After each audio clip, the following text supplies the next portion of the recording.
Hello, hello.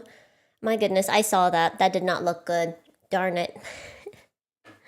Every single time, I don't know what it is. I always have to adjust the transition.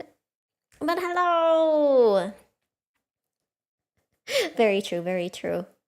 Anyways, today's working fine. I even got this working. I am using my original setup because I like how the mic sounds here way better. And even though I have gotten used to the mic on the other one, this one just is very different. It sounds way better. Also, welcome. This is probably going to be the first of hopefully many more book clubs where I get to use a model. And don't ask me how it worked. It took a lot of maneuvering, and that is probably why OBS crashed yesterday. Now, this time book club is going to be a little different, only because I'm switching up the format. Even though I personally don't mind the way that I've been running it, I do want to try some new things and make it kind of less academic. Because that's just what I like, that's what I'm used to, but I want to try something different and see if maybe that might be a bit more fun for you guys. I realize that with the way that I'm looking at my original screen, I just constantly look like I'm looking off to the side, but it's because of, hold on, where my OBS scene is. Hold on, let me see if I can adjust this a little bit. Well, it'll work out. It'll work out in the end as soon as I start talking. Also, Steam sale. Steam sale? I have made a list of, I think, 14 or 15 different videos, different games I would recommend for this Steam sale. They're kind of a mix of old and new, and I'm hoping to have that video out ASAP. Better to have it early in the sale. Also, I have opted not to get the new YouTube chat that I wanted to get. I thought about it for a very long time. However, I think I would rather use my budget this month to buy a bunch of games that I wanted. And I think for maybe I might do a Gorilla stream Monday. Might. And it might be for Pokemon and Steam sale. So if you guys are interested, pop by for that. It's going to be Monday night. So no worries there. And then we'll still do Wednesday and Friday as normal. And I'm super excited. So many things that I'm hoping that I can play now that I bought it from the Steam sale. I still have like a bajillion games I want to play. This is just going to be like, how do I say this? Whenever I buy a book, a lot of people are like, my TBR is getting long. I always read my books as soon as I get them because I'm just impatient that way and I wait a while before I get them. So I always read them. So my TBR is not that many. Usually they're books that I'm like, I don't really feel like it now, but I know I'll want to read it later. No. Oh, the skip the sale, that's enough too. That's fair too. I think that personally, they're just a bunch of games that I've had on my wish list for a very long time, and now they're on sale. No, okay, yeah, it's a hype. But to be fair, I've only recently gotten into PC gaming, so there are a bunch of games that I have wanted to play, and now they're like 30 to 60% off, so why not? Keep them wish. No, I want to play them. I've been waiting for a very long time. Also, if anyone's curious, Digimon is currently apparently 90% off in like the Switch, and I'm like, damn. And like, no, don't get me wrong, I've loved it. I've already played it. And no, that's fair too. I also found out Steam has a better return policy than Switch, so that's why I'm like, if I'd known there would have been games I would have returned. But it's fine. It's fine. Also, talking about, what was it? Oh shoot, I had like the thought in my head and it disappeared. What was it?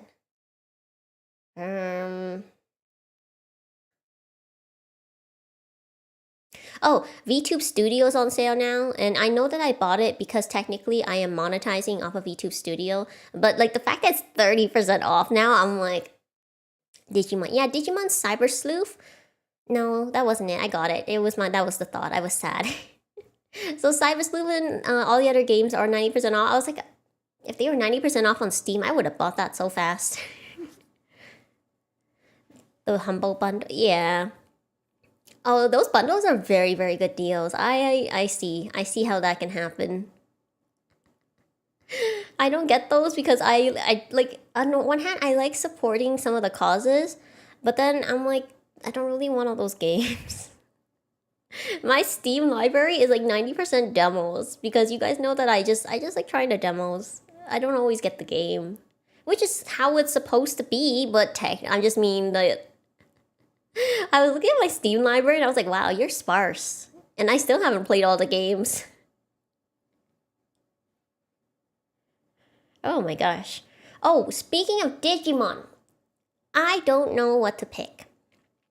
I have been thinking, and I think one of the things we'll talk about on Monday is which Digimon Time Stranger bundle to go for, because I don't really. I'm gonna have to look more into like the actual value of some of the deluxe items, because the only thing I really wanted was the pre-order bonus, which is the Black Agumon and Black Gabumon collector's edition. Look, I dropped money on that Fantasy Life package. I don't regret it. I love it. I love Fantasy Life. I haven't played it since then because there's so many other things to play, but I love the game. I don't know if I want like the OST art book, and that's why I said I have to go back and look at what is included in the Digimon collector's edition, because I was trying to look on Steam, and I looked at the price and I was like, I've already pre-ordered Pokemon. I already missed out on that Pokemon bonus sitting cutie plushie. I'm still sad about that. Did I tell you guys? I missed the Legends of ZA pre-order for Pokemon Center because I mistakenly thought it was in July and not June. So I went through the whole month not knowing that it was available. And I'm sad. I'm sad. But I'll get over it because it was my fault. Should have seen it. I was like, yeah, I was so sad. My family's like, is everything okay? What's wrong? And I'm like, I missed the Legends of ZA pre-order. And they're like, oh. It's fine. They're tired of me. It's fine. But if I really want to, I'll get my own sitting cutie. I just want Totodile. I was okay with Chikorita. I didn't want Tepig. Because I was like, if I get Tepig, will I be emotionally obligated to get Tepig as my starter? And I know that I will never pick anything other than Totodile. Unless Chikorita has an insanely awesome third evolution variation. Third evolution. Stage 2 evolution. I don't even know what it's called. A really, really cool evolution line, and then I will consider it. However, at this time, I'm like, Totodile. Totodile! I already have the assets for it. Yeah. If Meganium becomes like Hydrangea themed, I'm just gonna be obligated to play with Meganium. But if it's not Hydrangea themed, then it's gonna be like, eh. I honestly think it'd be really cool if Chikorita became like a ghost type, like a ghost grass type, like Decidueye. I think it'd be really awesome. Because I was thinking about what kind of variations there could be, and as long as we don't get another fire fighting or another just water, I think most of them are gonna be really interesting. Really, really interesting. Alright. Think we've warmed up. Make sure you guys have your water. Make sure you guys have your notes. I actually had a really, really cool idea, and I'm gonna try making it for myself, and then I will get your guys' opinion and see what you think. I'm really excited about it. I just don't want to spoil it too early because I don't even have anything ready. But yeah. Oh, by the way, everything is ready for membership. I'm just currently waiting on the emotes. It's been probably a week and a half now, and I'm probably at the 2-week mark if I still haven't heard anything. Yes, I know! I didn't bring it up on purpose because I was supposed to buy it and play it today, but because of the unexpected things, I had to put it off. I will get it probably today. I contemplated, I was like, should I get Tamagotchi Plaza or should I wait because I want to get the Steam sale games? But I was like, no, I really want to play.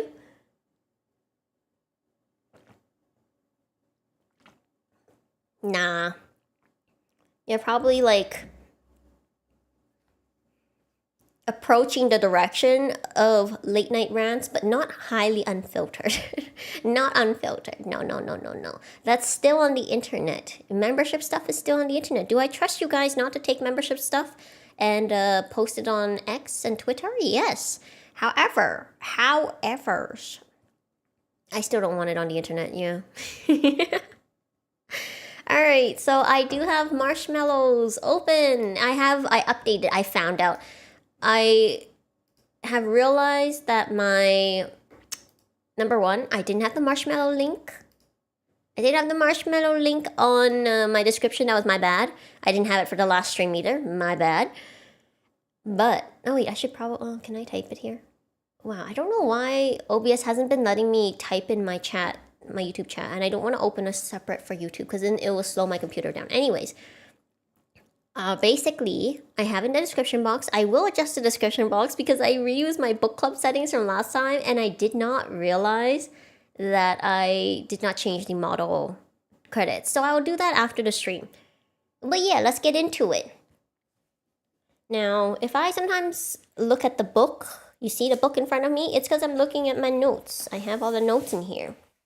This is my special note version of the book. Hold on, let me go here. All right. Wait, where is it? There it is. All right. Hold on. Oh, no. Hold on. I was like, why do they only have 2 files? They're supposed to get all of them. I have 47 slides. Hold on. Delete that. Quick look. Okay, we're good. Only 47, yep. Only 47, and this time it's because I focus less on making slides, and this time it's just gonna be more yapping. So let's start. Welcome to Lout of Accounts Family Volume 3. We start off in Chapter 18. Now, this time, I don't know if you guys remember, I did. We had a prediction. I asked you guys, how do you think Rayon will get his revenge? Your predictions were change of heart due to experiences and growth, or maybe petty revenge, insignificant but impactful. Now, what actually happened in this chapter? Because they hit us right out of the gate. He did literal, I don't know if I can say this. It's like the first 30 minutes, but you can read it. He did this, where he had Benyon experience everything he went through for the last 4 years, and he got him arrested. I mean, technically it was Rayon was the first half, and then Kale was setting up everything. But I think it's very, very funny when I was like rewatching the previous book club, where you guys were like, yeah, I think Rayon will go in the direction of the high road and he won't do anything. And I think you guys are progressively realizing that Kale and his kids are just take action kind of people. Take action.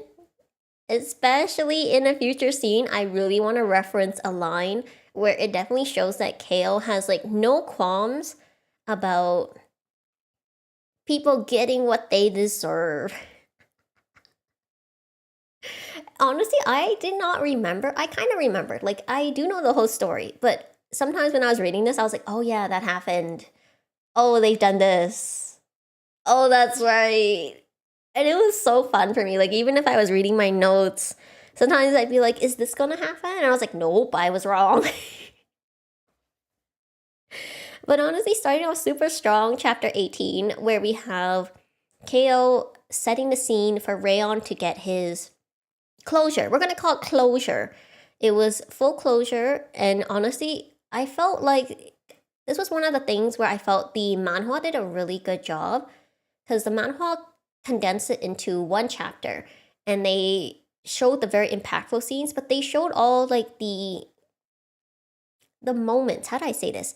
Because there's a moment where Rayon is trying to eat the food because I don't even want to say his name. The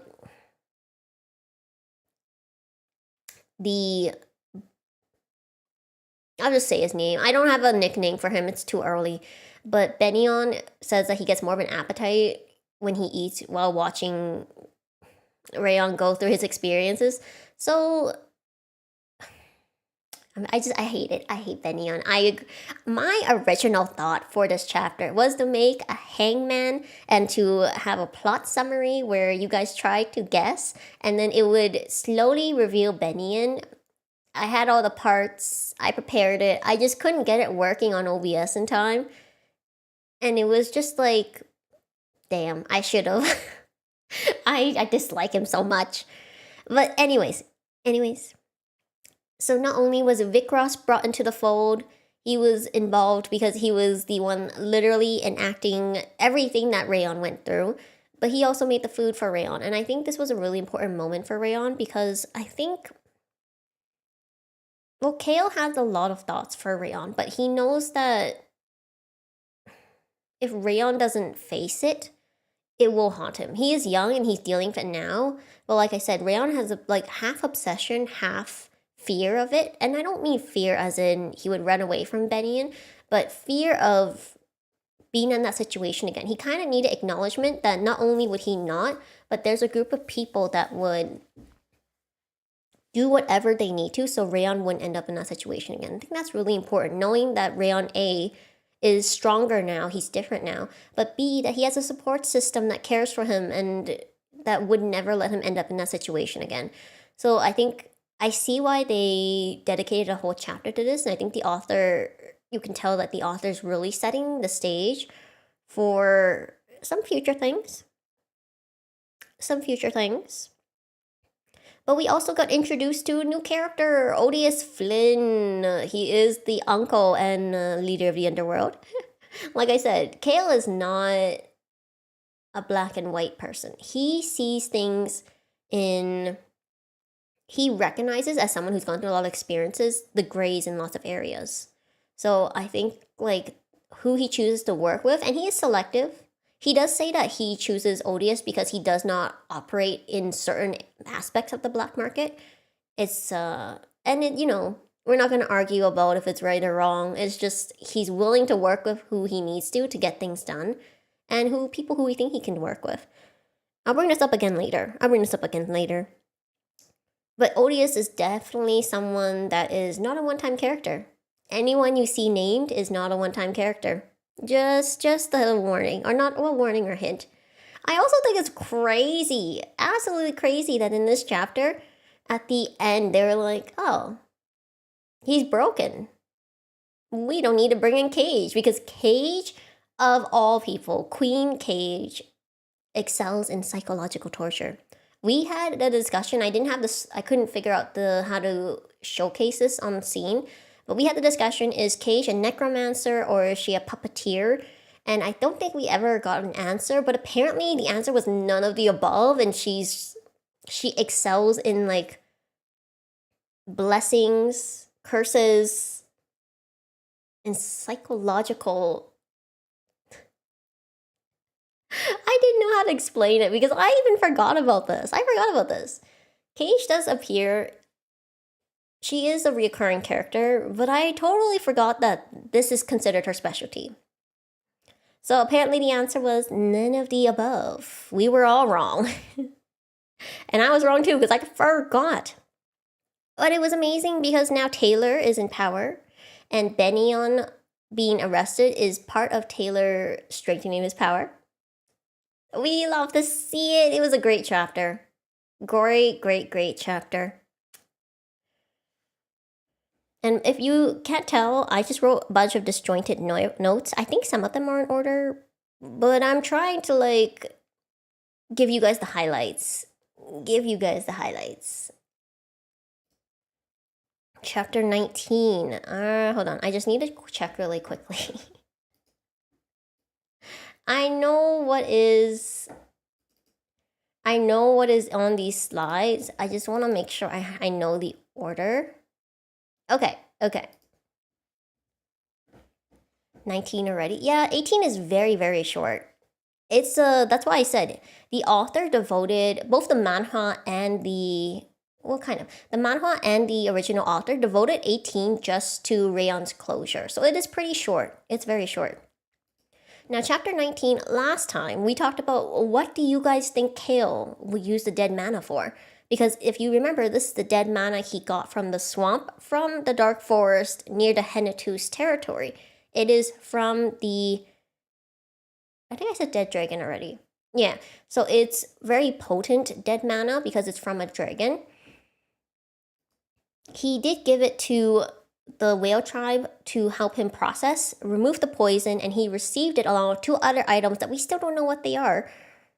But your guys' suggestions or predictions were strength in Choi Han, Rayon, or Hong, because Choi Han and Rayon are dark. However, they are darkness, not dead mana users.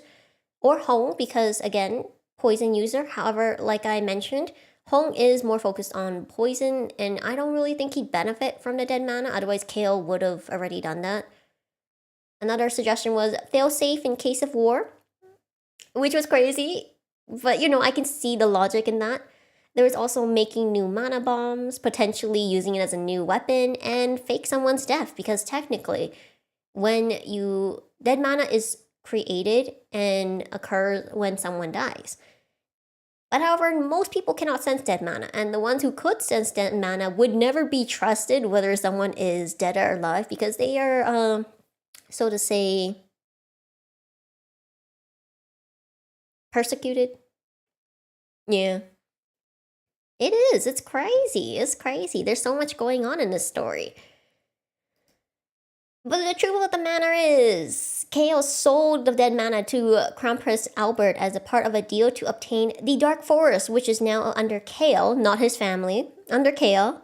The Northwestern route, which I don't remember what this route is, and the sea, because I thought the Northwestern route was the sea route, but apparently there's another route called the Northwestern route, and I was trying to make sense of it and remember what the Northwestern route was used for, and I couldn't remember. I couldn't remember. I was like, is this the area that is near the Henatu's County? Is this the area near the Stan territory? Like, I don't even remember where this is. So if anyone else remembers, please let me know. I remember nothing.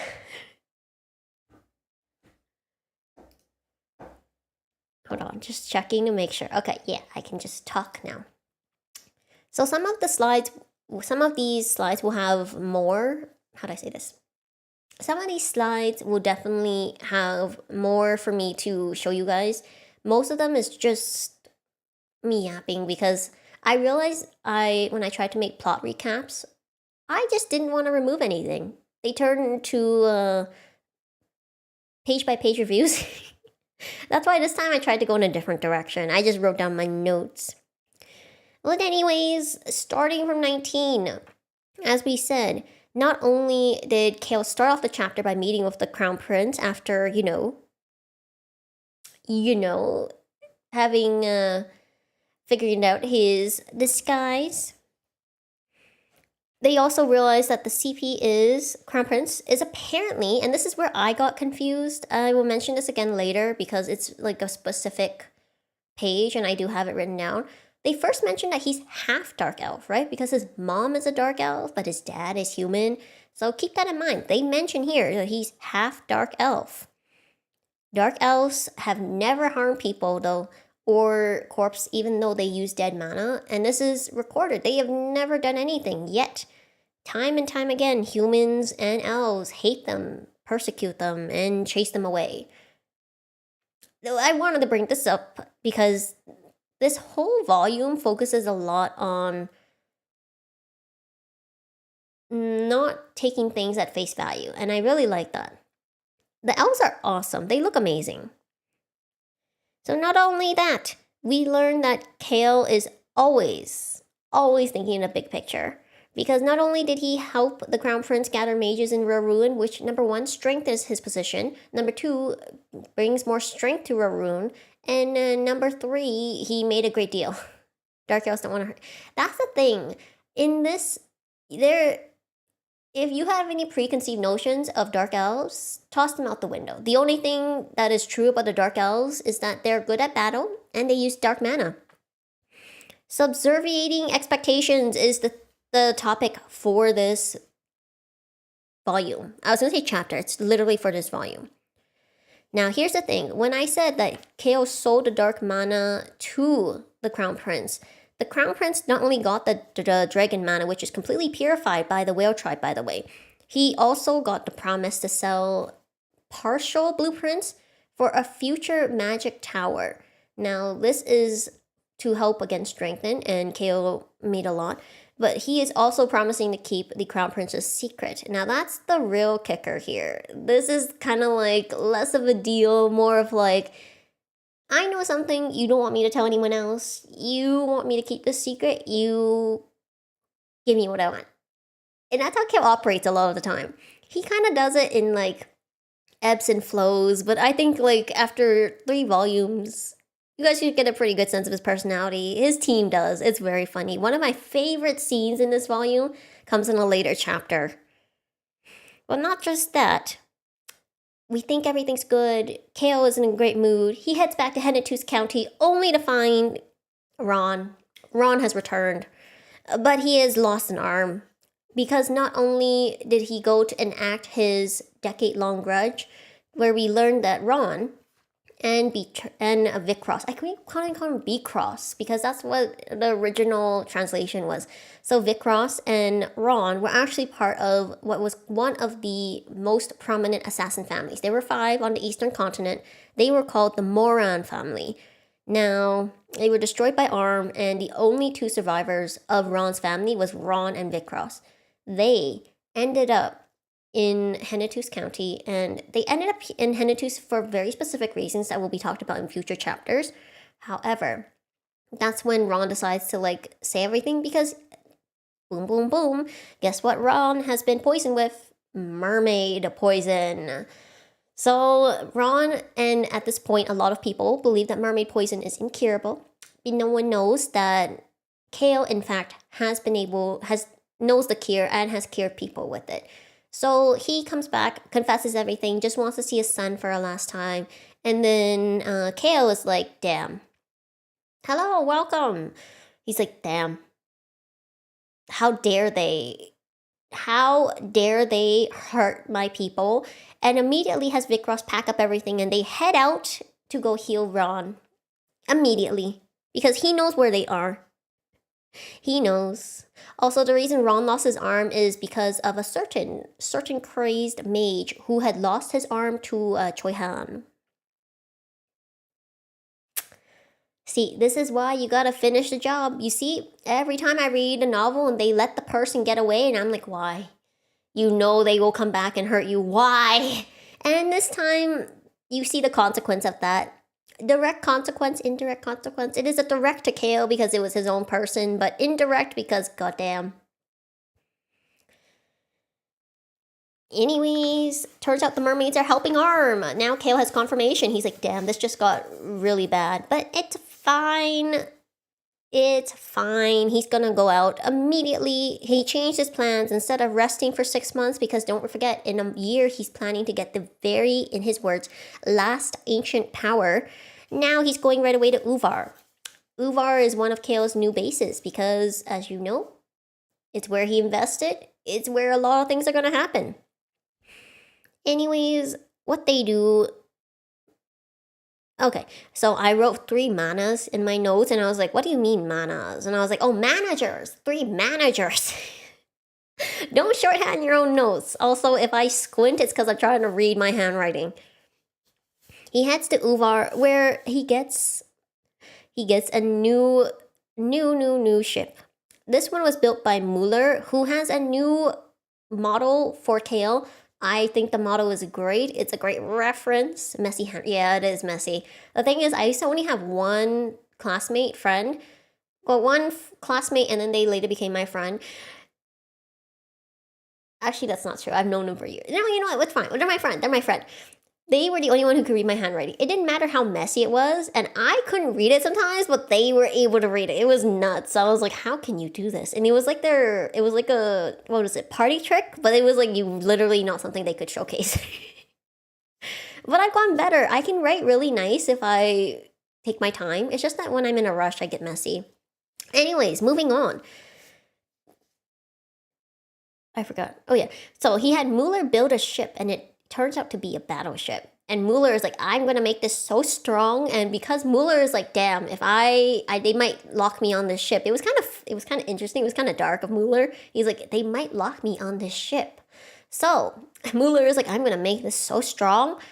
And I have this in quotes later, but I have to say it. He's like, the best defense is a strong bomb. Oh gosh, Deidara would love this novel. Like I wasn't even a fan of Deidara. I just recognized that he would be like, damn, these guys have good taste. But anyways, so this ship, and it has a very interesting, it is a turtle ship, which is a great reference to Korean history, by the way. So they head off in their new ship to the new island, which by the way, the ship is only gold plated. It's not gold. Not that that makes a huge difference. I mean, get short and sweet. What is the best thing to overpower someone who is like, how do I say this? It's so ironic. I love the fact that they use explosives because let me tell you, one of the things you'll find out is Arm, and this isn't a spoiler, you'll find out in the later chapters in this novel, but Arm has been literally operating for years. This has been a long-term, slow-burning plan that they've been doing. So for them to have their efforts destroyed by like one immediate explosive, one bomb, is so...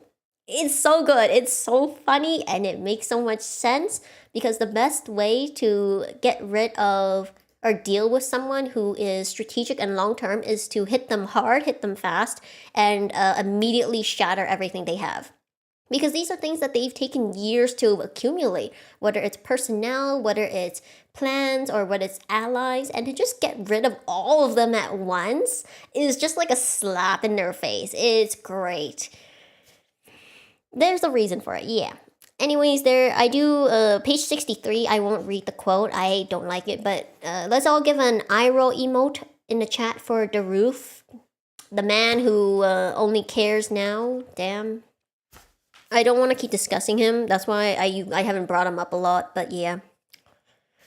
Anyways, it turns out one of the ways you fight dark mana in this novel is kind of crazy. It is, with the embodiment of life, and you would think, what is the embodiment of life? Is it nature? Is it plants? Is it light itself? Is it light magic? No, none. Apparently, the most effective thing against dark mana creatures is blood. Literally using your blood, coating yourself in your blood, tossing your blood around, and it will just like weaken them. And then you hit them with the hand-to-hand combat. That was crazy to me. I forgot about this. Because, like, I was so used to KO using bombs. I was like, oh, damn. And then KO was like, hey, my blood would be super effective. It has regenerative properties. And everyone's immediately like, nope. And he's like, wow, I was just saying it out loud, but I didn't actually mean to do it, even though KO Hennetus never says anything he probably doesn't plan to do. He's not that careless. But yeah, it was crazy. I was like, damn. By the way, exceptions to fighting with blood is dark elves. They are not weak to blood. Again, don't forget, dark elves are kind of a contradiction. Was it specifically blood or was it life? It was specifically blood as a representative of life. Because life itself would be too vague, and that would basically mean that the dark creatures would be vulnerable to anyone who's alive, which is everyone. But I think in this case, it was very specific that it was the blood, because we see a scene later on where Widera actually approaches everyone, and she is not only using her blood to weaken it, because she is, by the way, whale tribe family and royal family, but she is also coating herself in her blood in order to directly act as the vanguard. So I think in this case, it is specifically blood. Now, is that why I chose red? No. I always choose red because Kale's hair is red. This is just a coincidence. Anyways, like I said, the only exceptions to this technique are dark elves, because they are actually contradictory, where they use dark mana. However, they are still connected to nature. They have elementals, so blood does not affect them. Also, we got a mention of vampires. Vampires are not weak to blood. It is what sustains them. That'd be really ironic if it's like ingesting it strengthens them, but getting coated with it weakens them. That would be such a nerf for vampires. Anyways, we get another return of the whales as Facedon and Widera returns. Facedon's pretty eyes, like my gosh. It's page 68 where Kale specifically describes Facedon's eyes, and I'm like, damn, the whales are so pretty. So pretty. But Kale scams the whales into letting them think that he is helping them out of the goodness of his heart against the mermaid tribe, but he does tell them, he's like, they hurt my people. This is the organization that has attacked us again and again. And he's not dishonest about it. It's just like it is kind of a scam because they're like, Kayla is such a good person. And Kayla is a good person. It's so funny because we always hear his inner monologue and we know his quote unquote intrinsic motivations. But yeah, Archie, I don't know if I've ever shown you guys what he looks like. It's okay. He's good looking, but he's not as good looking as Facedon and Widera. He is an orca whale. He has become what is known as a sea Uber. Because I was going to say Uber, but we don't have to reference the brand. It's like a taxi. He's a sea taxi. He is a high-speed sea taxi for Kale as they head to the islands in order to fight. Now, I think what's really fun is I forgot to put this in quotes. Dang. Okay, page 72. It says it should be okay to destroy one island, right? And I like how Kale has just gone from I'm gonna make small changes and protect myself to yeah, we're gonna wipe an island off the map. Of course, again with the mana bombs. Explosives for the win. Anyways, Rayon has now officially been deemed Dedara Jr. because what do you mean he's made over 100 magic bombs? He's like, this is both efficient and effective. We stress testing his defenses. Yeah, that's pretty much it. This is the ultimate stress test. Not even kidding. What an inventor. We get introduced to two more new characters, a swordswoman and a spearman. Now, the swordswoman has golden aura. Hint, hint, golden aura. She's also crazy and a swordmaster because she's using aura. The spearman uses techniques from the eastern continent. So interesting that they are working together. Interesting. Yes, the women in this book are really, really cool. She's a little crazy though, if that's what you're going for. But technically, my chat, I remember some of you are, you guys want to wife up Arukenimon. So, maybe that's right up your alley. Anyways, they end up blowing up the island. And he got his revenge on the mermaids. Got a distraction from the whales. And he even got revenge on Radhika because Kale is nothing but thorough. This time he told Choi-han, after confirming of Ron, that the only person who saw his face, because Ron is no slouch either, Ron is an assassin. He only, when he got close to Radhika, who is absolutely bonkers, Radhika saw his face. So what did Kale have Choi-han do? Take his other eye. Radhika can't identify someone he can't see. But also, he had Choi-han finish the job. Anyways, Kale thinks, job well done. The kids don't have to work. By the way, the kids being the wolf kids who joined him as his now extra force. He doesn't try to use them, but if they need to, they do take action. And they head back. It turns out Widera is the queen that I know she is because she has blue aura. She uses the power of the ocean herself. Turns out she wasn't even putting an effort in the Dark Forest because now she's going head to head with the swordswoman whose name I do know and I'm trying not to say out loud. But they are going head to head. Blue aura versus gold aura. And of course the blue aura is better. We get more magic bombs. Why did I write that? I just wrote 10 magic bombs. I don't know what that's referencing. But it's so funny because in 87, Kale's like, a coward probably wouldn't be here. But he doesn't want to get in a direct battle. And I'm like, Kale, you can't contradict yourself. Why is this whole volume about contradictions where he's like, I'm not a coward, but... And then he plans to destroy an island. Anyways, Choi-han is successful in injuring the other eye of Radhika. Is he blind? We don't know. And the arm. I don't know why Choi Han can't give the finishing blow. I'm starting to really doubt Choi Han's abilities. Are you the protagonist? Why can't you finish off them? Or maybe it's because he's a protagonist, he can't finish them off. That's why they always come back. Anyways, the spearman tries to rescue the swordswoman because Widera is absolutely kicking her butt. And somehow, in a strange turn of events, it is not even Choi Han, it is not Kale's group, it is the spearman who causes Redika to explode. I'm sorry, I don't mean to laugh. It is just so ironic because Redika had no care for the fellow people that he worked with, and in this case, one of his own allies was the reason for his demise. And by the way, before this, Redika exploded because they were already on the verge of mana explosion. They were trying to do what we call finish them off move.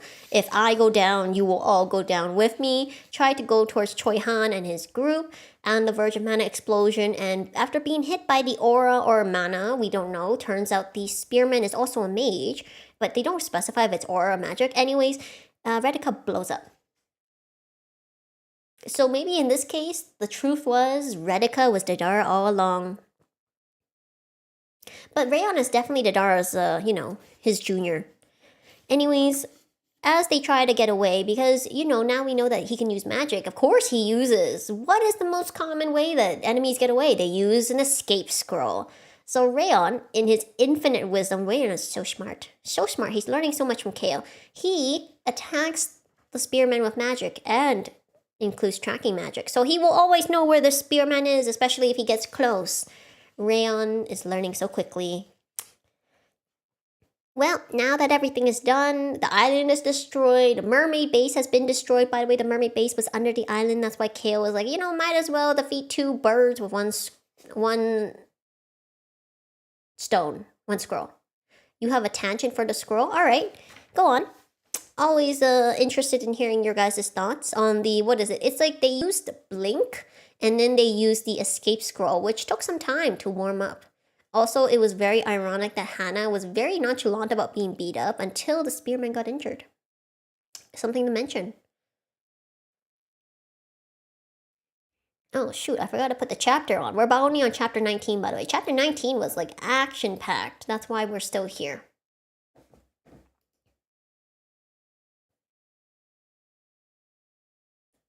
While you type your tangent, I'm also going to mention, now that everything's done, Kale throws another info bomb on everyone by saying they're going to get Ron a new arm.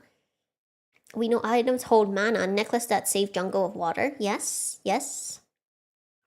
Also, that Blink works. Scroll and magic. Blink is just magic. It's just like the magic where it's like short distance teleportation. It's kind of like Shunshin in Naruto. I don't know why I keep equating this to Naruto. I think it's just because I've been reading Naruto lately. The fanfics. So Blink is not a scroll. It is just a magic. So technically Rayon could use it as well. The scroll is something that they deliberately created as a magic device.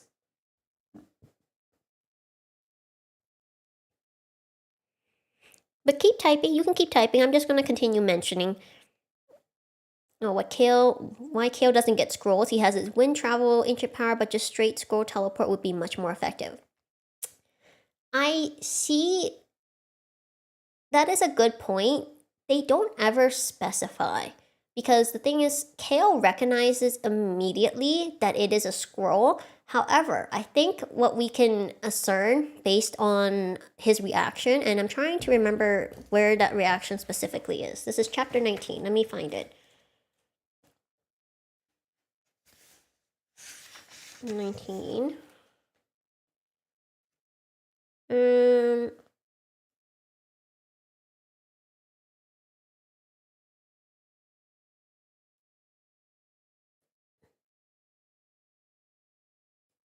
Wait, are we on chapter 19? Did I skip to 20 and I forgot?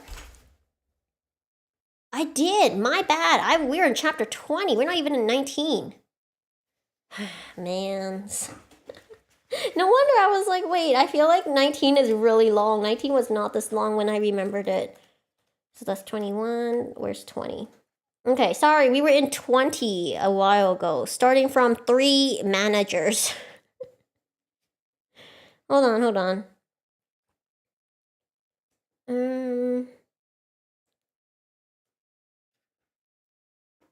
Okay.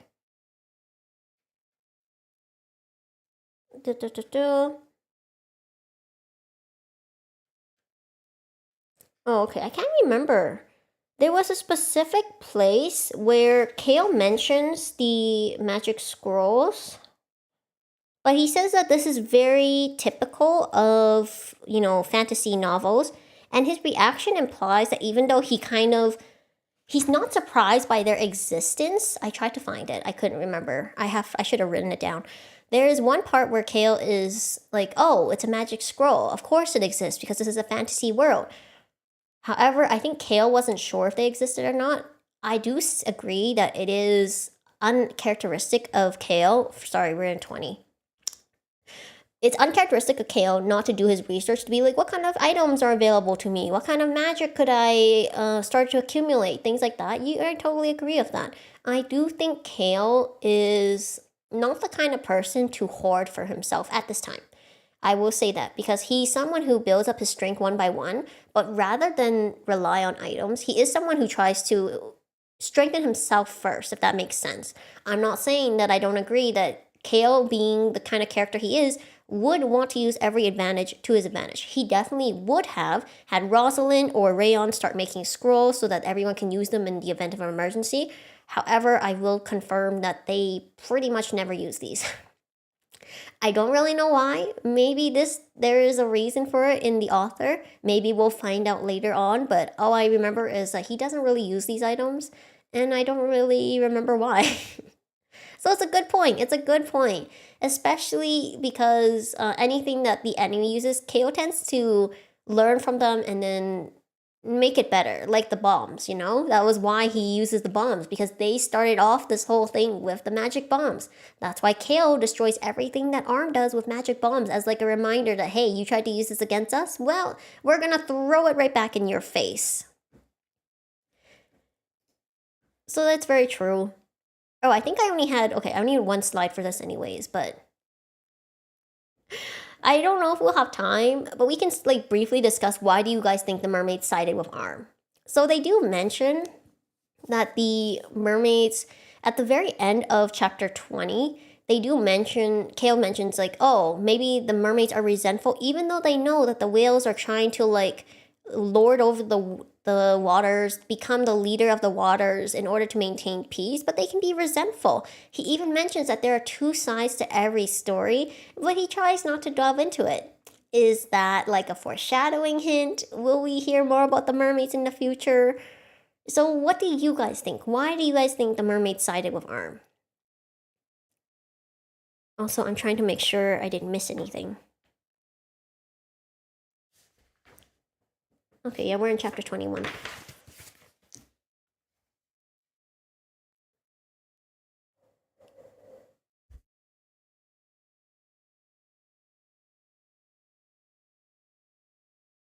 If you guys don't have any ideas, it's fine too. We can move on. Wasn't it already explained? It was explained that like the ARM promised to strengthen the mermaids by giving them the dead mana source in order to strengthen them to go against the whales. However, like they said, the mermaids had been peacefully living alongside the whales before. No, that's fair. That's fair. I'm just throwing it out there. Because the thing is, they only mentioned that the mermaids lived peacefully and then all of a sudden they wanted to fight against the whales. It was very abrupt for the whales. Maybe it wasn't abrupt for the mermaids, but we never really find out like their motivation. We only know that they agreed to work with ARM in order to potentially gain control of the ocean, but why? They've mentioned that the mermaids are numerous, but they are not the strongest. So how do they think that they would have been able to maintain their control, if that makes sense? Why would they want control if they are not capable of it? Are they just power hungry? There's all of these kind of questions, and I only bring it up because Kale himself says two sides to every story, and I think Kale is what we call. I think one of the ways to say it is a crow mouth. So every time he says something, it happens. But yeah, it was just a thought. Next chapter, volume. Chapter 21. Kale is enjoying his peaceful unemployed life, and the kids are worried. They're very concerned because Kale is eating less, sleeping more, lounging, and he thinks he's enjoying his best life. But the kids are like, oh my gosh, he misses traveling. Except which is his eldest daughter, which, by the way, is the one who understands it the most. She's like, I don't think that's what's happening. I think he's pretty happy. But no, the other kids pretty much would never fathom that it's possible that Kale just wants to be lazy. That is unfathomable to them for their dad, who is always doing something, which, fair. Anyways, they decide he's sick and they're gonna help him, but no. He just wants. They don't see it that way. Don't forget okay, so if anyone doesn't know, his kids, everyone around him are mega strong. They are original, like, powerhouses in their own right. So it's understandable that their standard of what is dangerous is very different. Very different than Chaos, who perceives himself as normal, by the way. Anyways, we find out I wrote down page 114 only because, damn, Kale mentions that he has a network, he has money, he has abilities, he can protect himself, and I'm like, damn, even in the fantasy world, you need the skill of networking. Really can never get away from that, can you? That was just my own little thing. But anyways, CP, the Crown Prince, by the way, I call him CP because I was like short-handed. The Crown Prince, Albert, calls Kale. Kale has a very bad feeling. And he asks Kale to help him get a very special item from the Dark Elf City, because it turns out Albert, the Crown Prince, I'm going to call him Albert, it's so much easier, is been invited to the Empire, which is something that has been mentioned before. Now we're going to get a bit more. They are going to hold a Sun God Festival, but that is being the Sun God Festival where the Saint and Saintess twins are going to be celebrated for the 150 years that the Sun God has become the official religion of the Empire. And Albert has been officially invited by the Imperial Prince, another person mentioned. We learn that the Sun God hates Dark Elves. They literally will chase them down and burn them. Because, and I thought this was really interesting, the way they explain it is in 118, it says that they hate people that exist where, the Sun God hates people that exist where he doesn't. Now, that is crazy that they are such a, how do I say this, self-centered. Would this make them a mega maniac? Where they're like, how dare you even exist where I do not? How dare you exist in contrast to what I stand for? It's crazy. But yeah, it turns out in this world, you would think that saints and saintesses are someone who are self-sacrificing, want good for everyone. Nah, their good and evil depends on their god. In this case, as required of the Sun God. Dark elves, dark creatures, people use dark mana, evil. Bad. Even though dark elves historically have never hurt humans. Evil. Bad. Vampires are so reclusive that people have pretty much never seen them. Evil. Bad. Anyways, it's mentioned later on that the Emperor and Prince are actually trying to remove religion. They don't like it. They like themselves, want just to rule their country on their own. So it's interesting that now the Imperial Prince is inviting other countries to celebrate the Sun God. Is this another plot?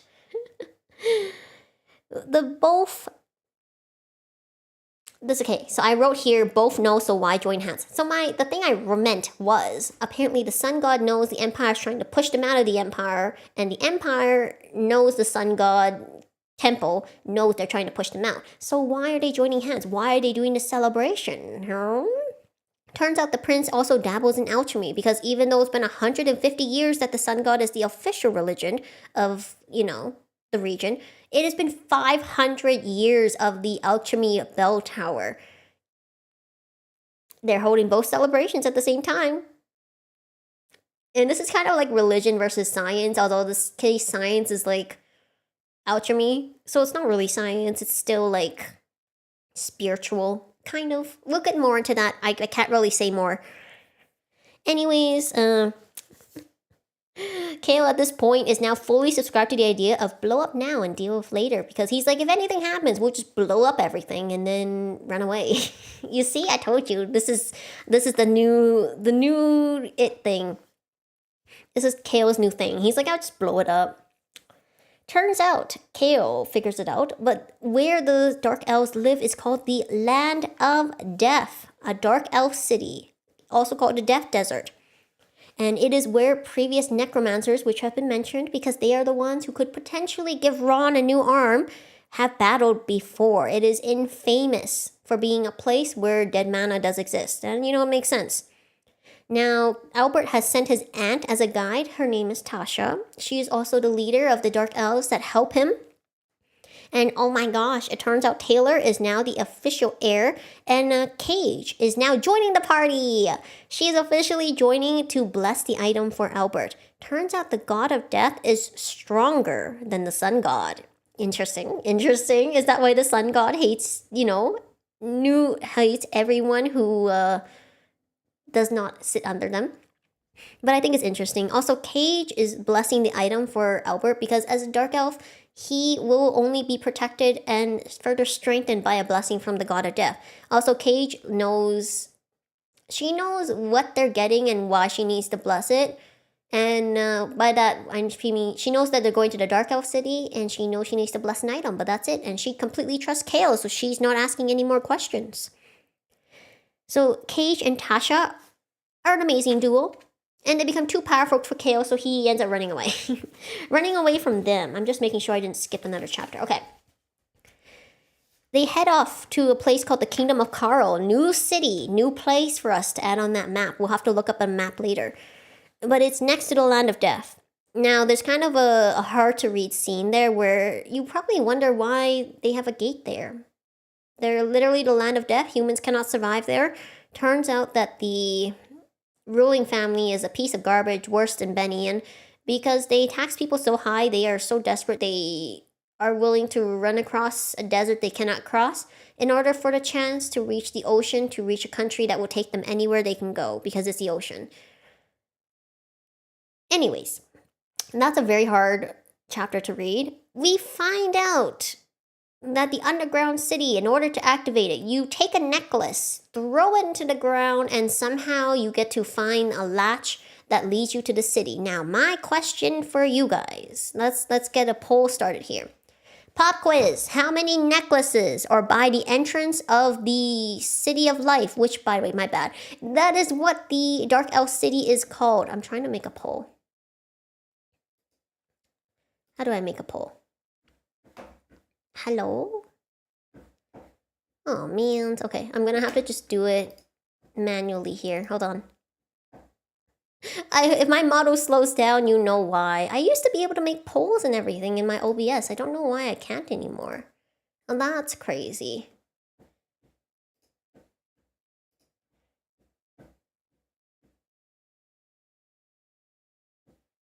Okay.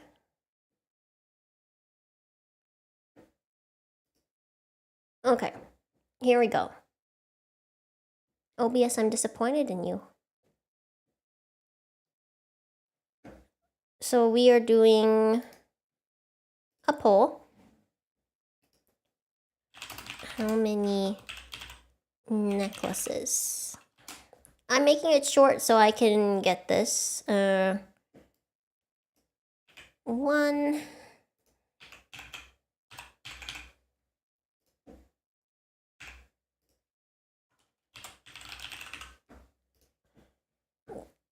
Starting the poll. How many necklaces are there?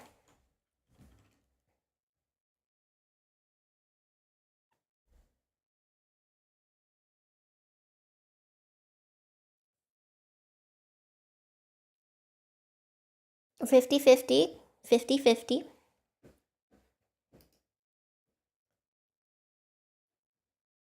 Give you guys another 30 seconds.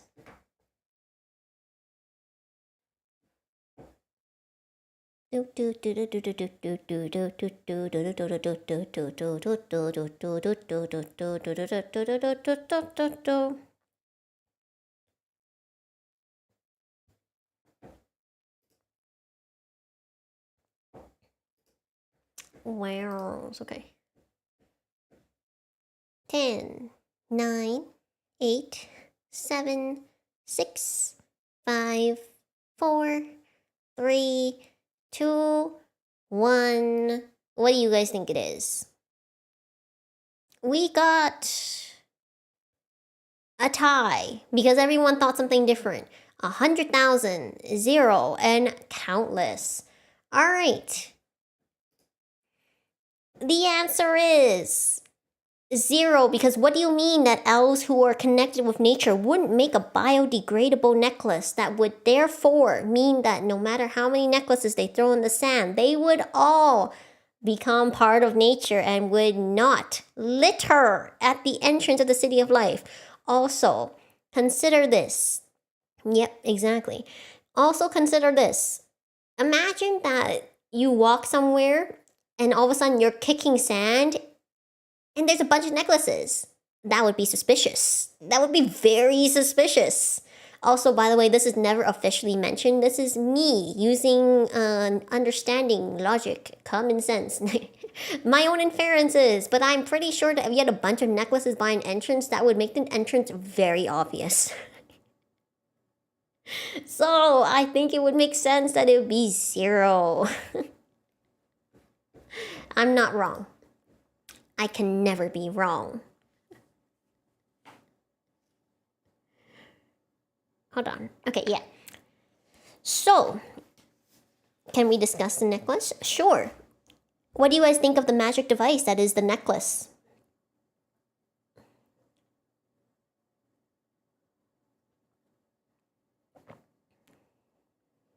I'm just gonna drink water while you guys type.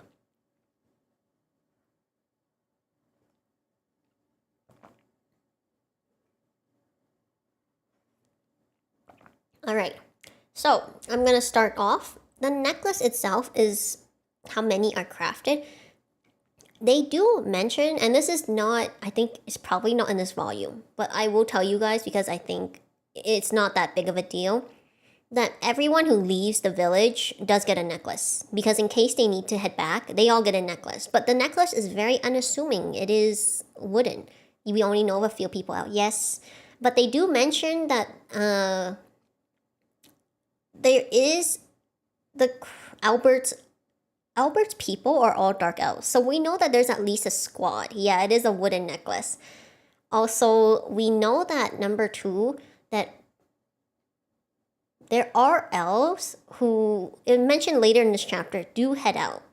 Now, most of them do stay underground because, they're persecuted. But there are some of them who, like Tasha, who, by the way, can use magic. So I'm assuming that those who can use magic or use abilities that can hide their identity would head out to do, for example, trade with other places. So they also is how they get information because, Albert does have a really good information system. Yes, Queen Tasha. Every female character in this novel is a queen. But the necklace itself is very interesting because it doesn't say like when they throw the necklace down, all of a sudden the sand shifts and the entrance appears. Nope. They throw the necklace down and then Tasha reaches into the sand and she can grab the entrance and she opens it. It's very heavy. So the question is it sort of like a car key where when it tosses down, the entrance shows itself? Does it dispel the illusion magic on the entrance? Does it make it that the entrance can open? You know what I mean? I think it would be like a combination of illusion magic and entrance opening because if you just have illusion magic, then people can still stumble upon it because things happen. And if you only have like the opening function, then again, people will find it, be like, oh, what's down there? I want to find out, and then do something stupid like try to break it open. So I think does it make an entrance? I don't think so, because the next thing that they mention is the entrance is a literal slide because what they're going to is an underground city, right? So the slide probably has a fixed entrance unless in this magical realm that they have literally mastered time and space manipulation itself that they can essentially open an entrance where they want to. But Tasha does lead them to a specific place and then I think it's a fixed entrance. That's why I think it's a combination of illusion magic and also opening, so like unlocking magic. They have pocket dimensions, but those are very rare. They mentioned that. It's not like a common thing. Rayon's inventory. Rayon is a magical genius who literally can do most things. So I don't think it's fair to hold other people by the same standards. Even Rosalind says like dragons are the pinnacle of magic. Like people aspire to be as good at magic. And Rosalind, here's the thing, Rosalind is an amazing magician, but she does not have a pocket dimension. So I think this further credits the fact that like Rayon is kind of an anomaly, not the standard, you know? But yeah, they do. Water park slide, exactly. Dark elves know how to have fun. I thought travel was mostly to get away from eyes from the bad city gates. That also could be, but I do think that they also would intentionally pick a spot that was more isolated because the dark elves were probably there before the city was made. Like dark elves are literally so long living. If you know that, mention Tasha is like 450, I think. I think she's like 450. And by that I mean she's like 400 years old. I have to double check that. I think she does mention her age later, but she is very, very long living. And for that reason, I think that they probably were there before the city was built. They are also like literally in the middle of a desert, so I highly doubt that. Besides, you know, the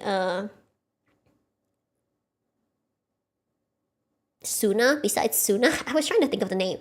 Not many people build cities in the desert. They do a routine sweep every once in a while. Exiting from the same location every time means less ground covered. Yeah. The thing is, like, they are the only ones who can move on that desert completely unimpeded.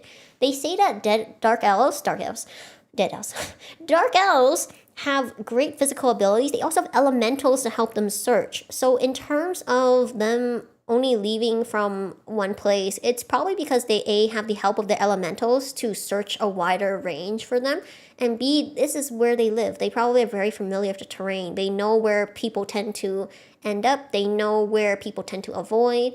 So while I do agree, and I do think there are limitations to what they do, maybe they do have multiple entrances, but maybe the one Tasha took them to was the main entrance. I do think that in a place like the City of Life, they would have extra entrances for like emergency exits and things like that.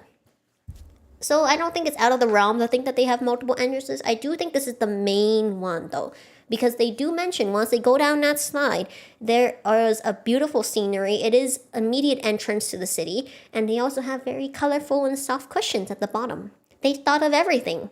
Very clever. This is why they get along with Kale.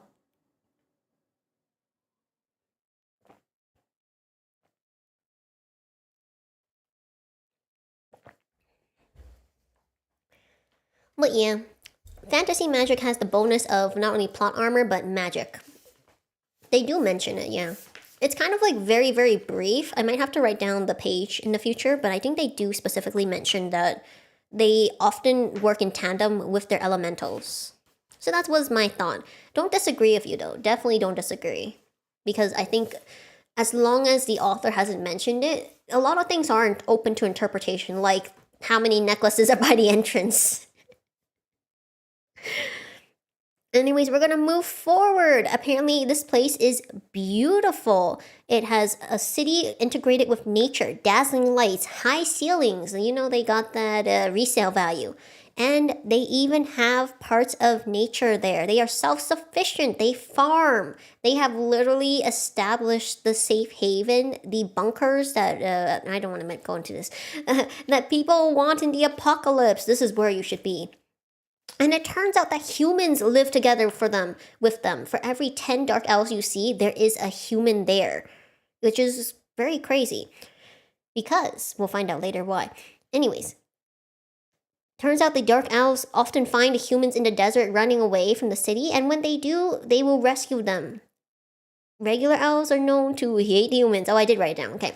Regular elves hate humans. They perceive themselves as goods, but they believe themselves to be superior. Dark elves, on the other hand, are persecuted, but they still help humans because they empathize and understand how they feel running away from a place and trying to find a place for themselves.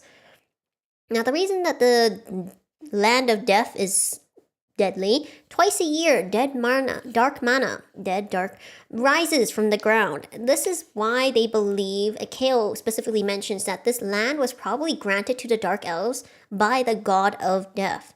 Because dark mana does not equal evil. But they even, sorry, I skipped ahead, my notes. So let's discuss.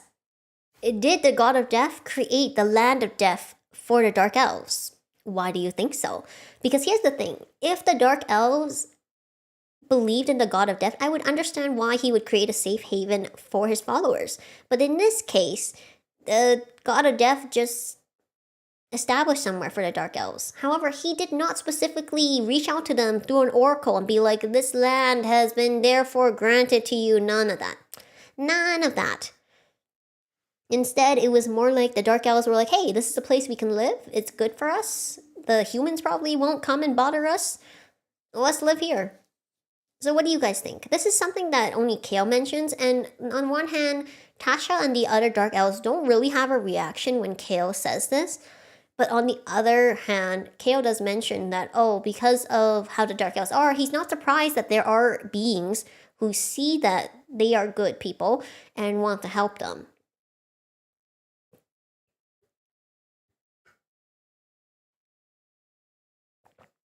Not specifically for, yeah. Could be true, could be true. What's even more interesting is the Dark Elves mentioned that they have a whole visitor, like an inn and a visitor center, because they are hoping to find other Dark Elves. But they haven't bumped into any yet. Another dragon down there too. And the Dark Forest also exists. Yeah. Always the Land of Wonders. However, because Kale does specifically mention it, that's why I brought it up.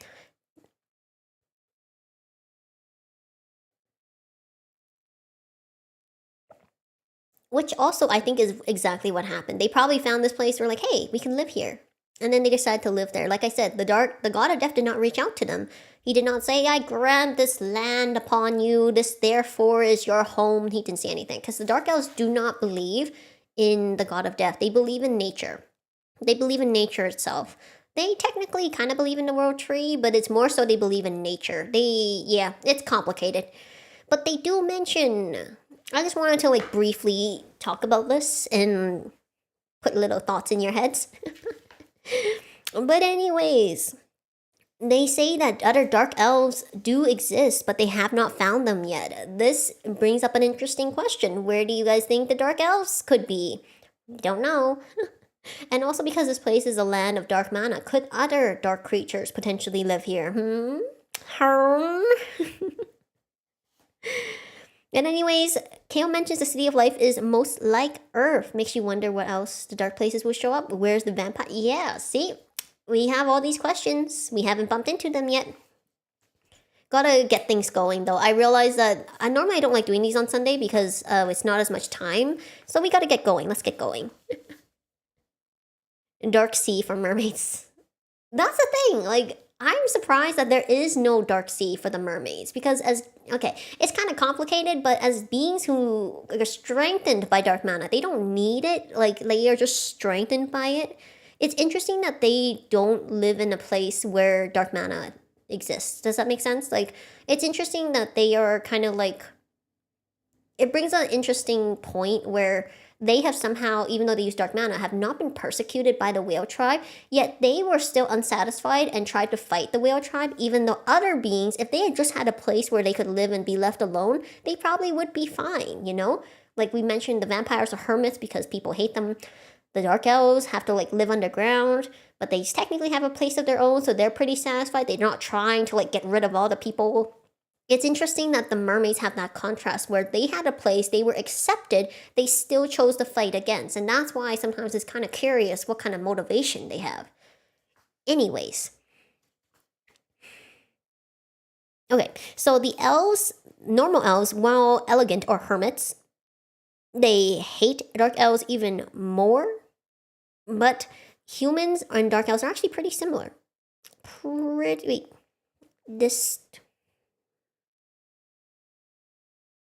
Oh, okay. I was trying to read my handwriting.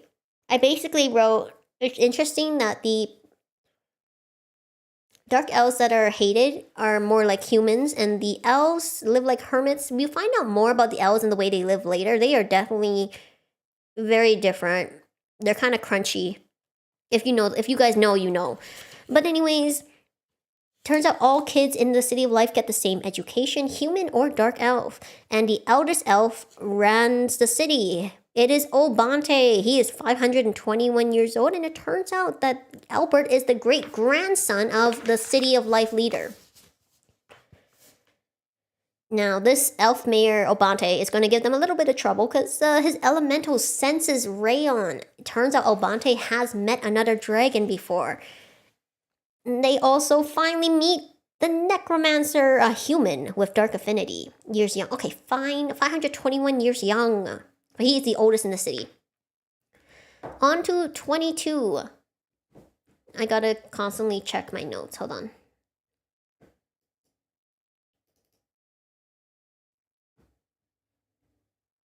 Okay.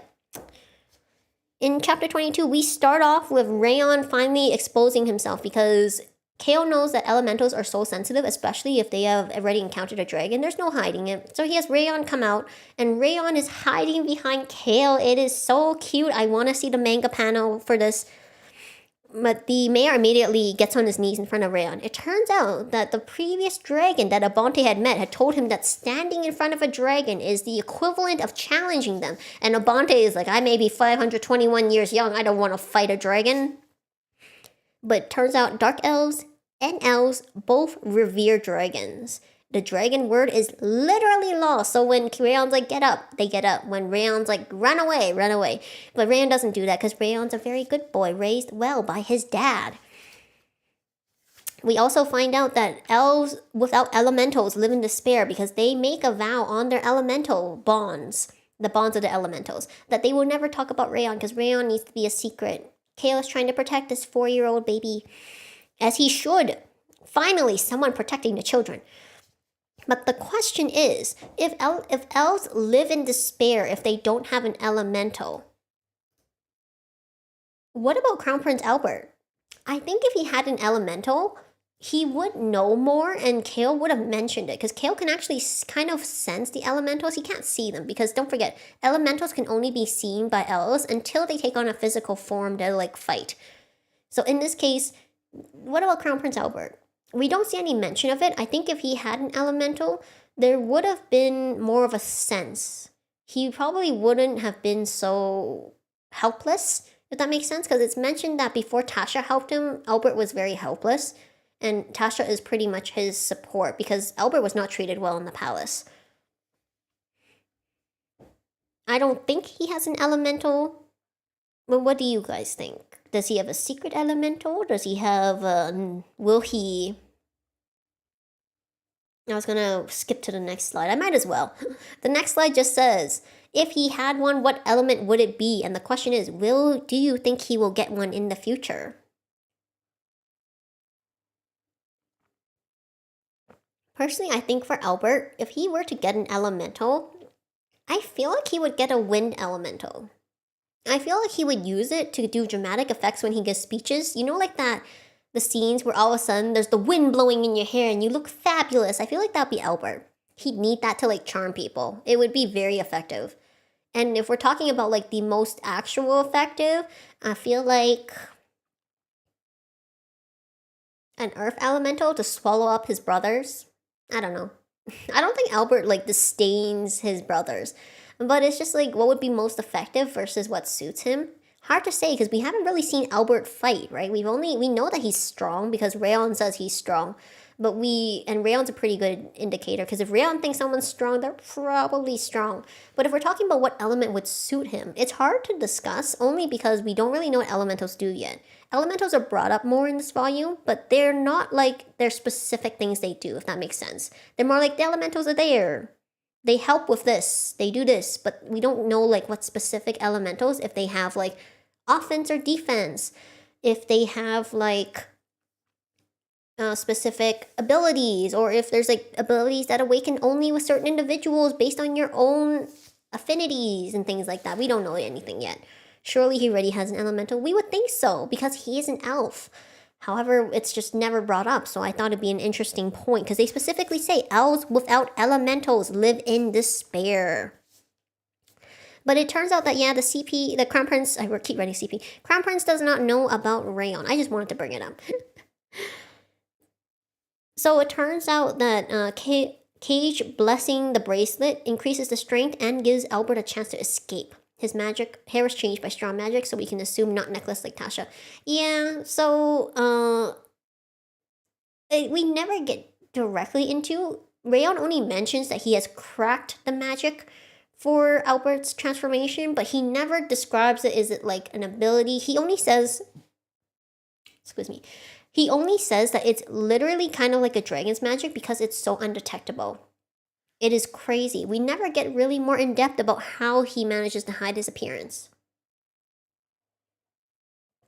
One thing I really wish that the author had done more is explain more about magic because it's so like it can do everything but not anything, and it's kind of like we don't really know what the limitations are because if Rayon says it's like dragon magic, I cannot imagine what kind of magic that Albert somehow has access to because it does not mention that he himself uses magic. If he could, I think he would have, but it's mentioned that he's more of a physical fighter. Is someone else casting the magic on him? Is it Tasha? Is it an item? What could it be? Dark invisible elemental? Maybe there is a dark elemental out there and Albert is the only one who has it. That would make him protagonist party member, not protagonist. Protagonist party member.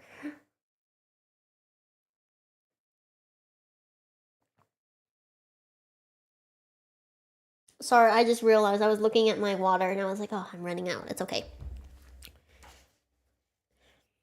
But anyways, moving on.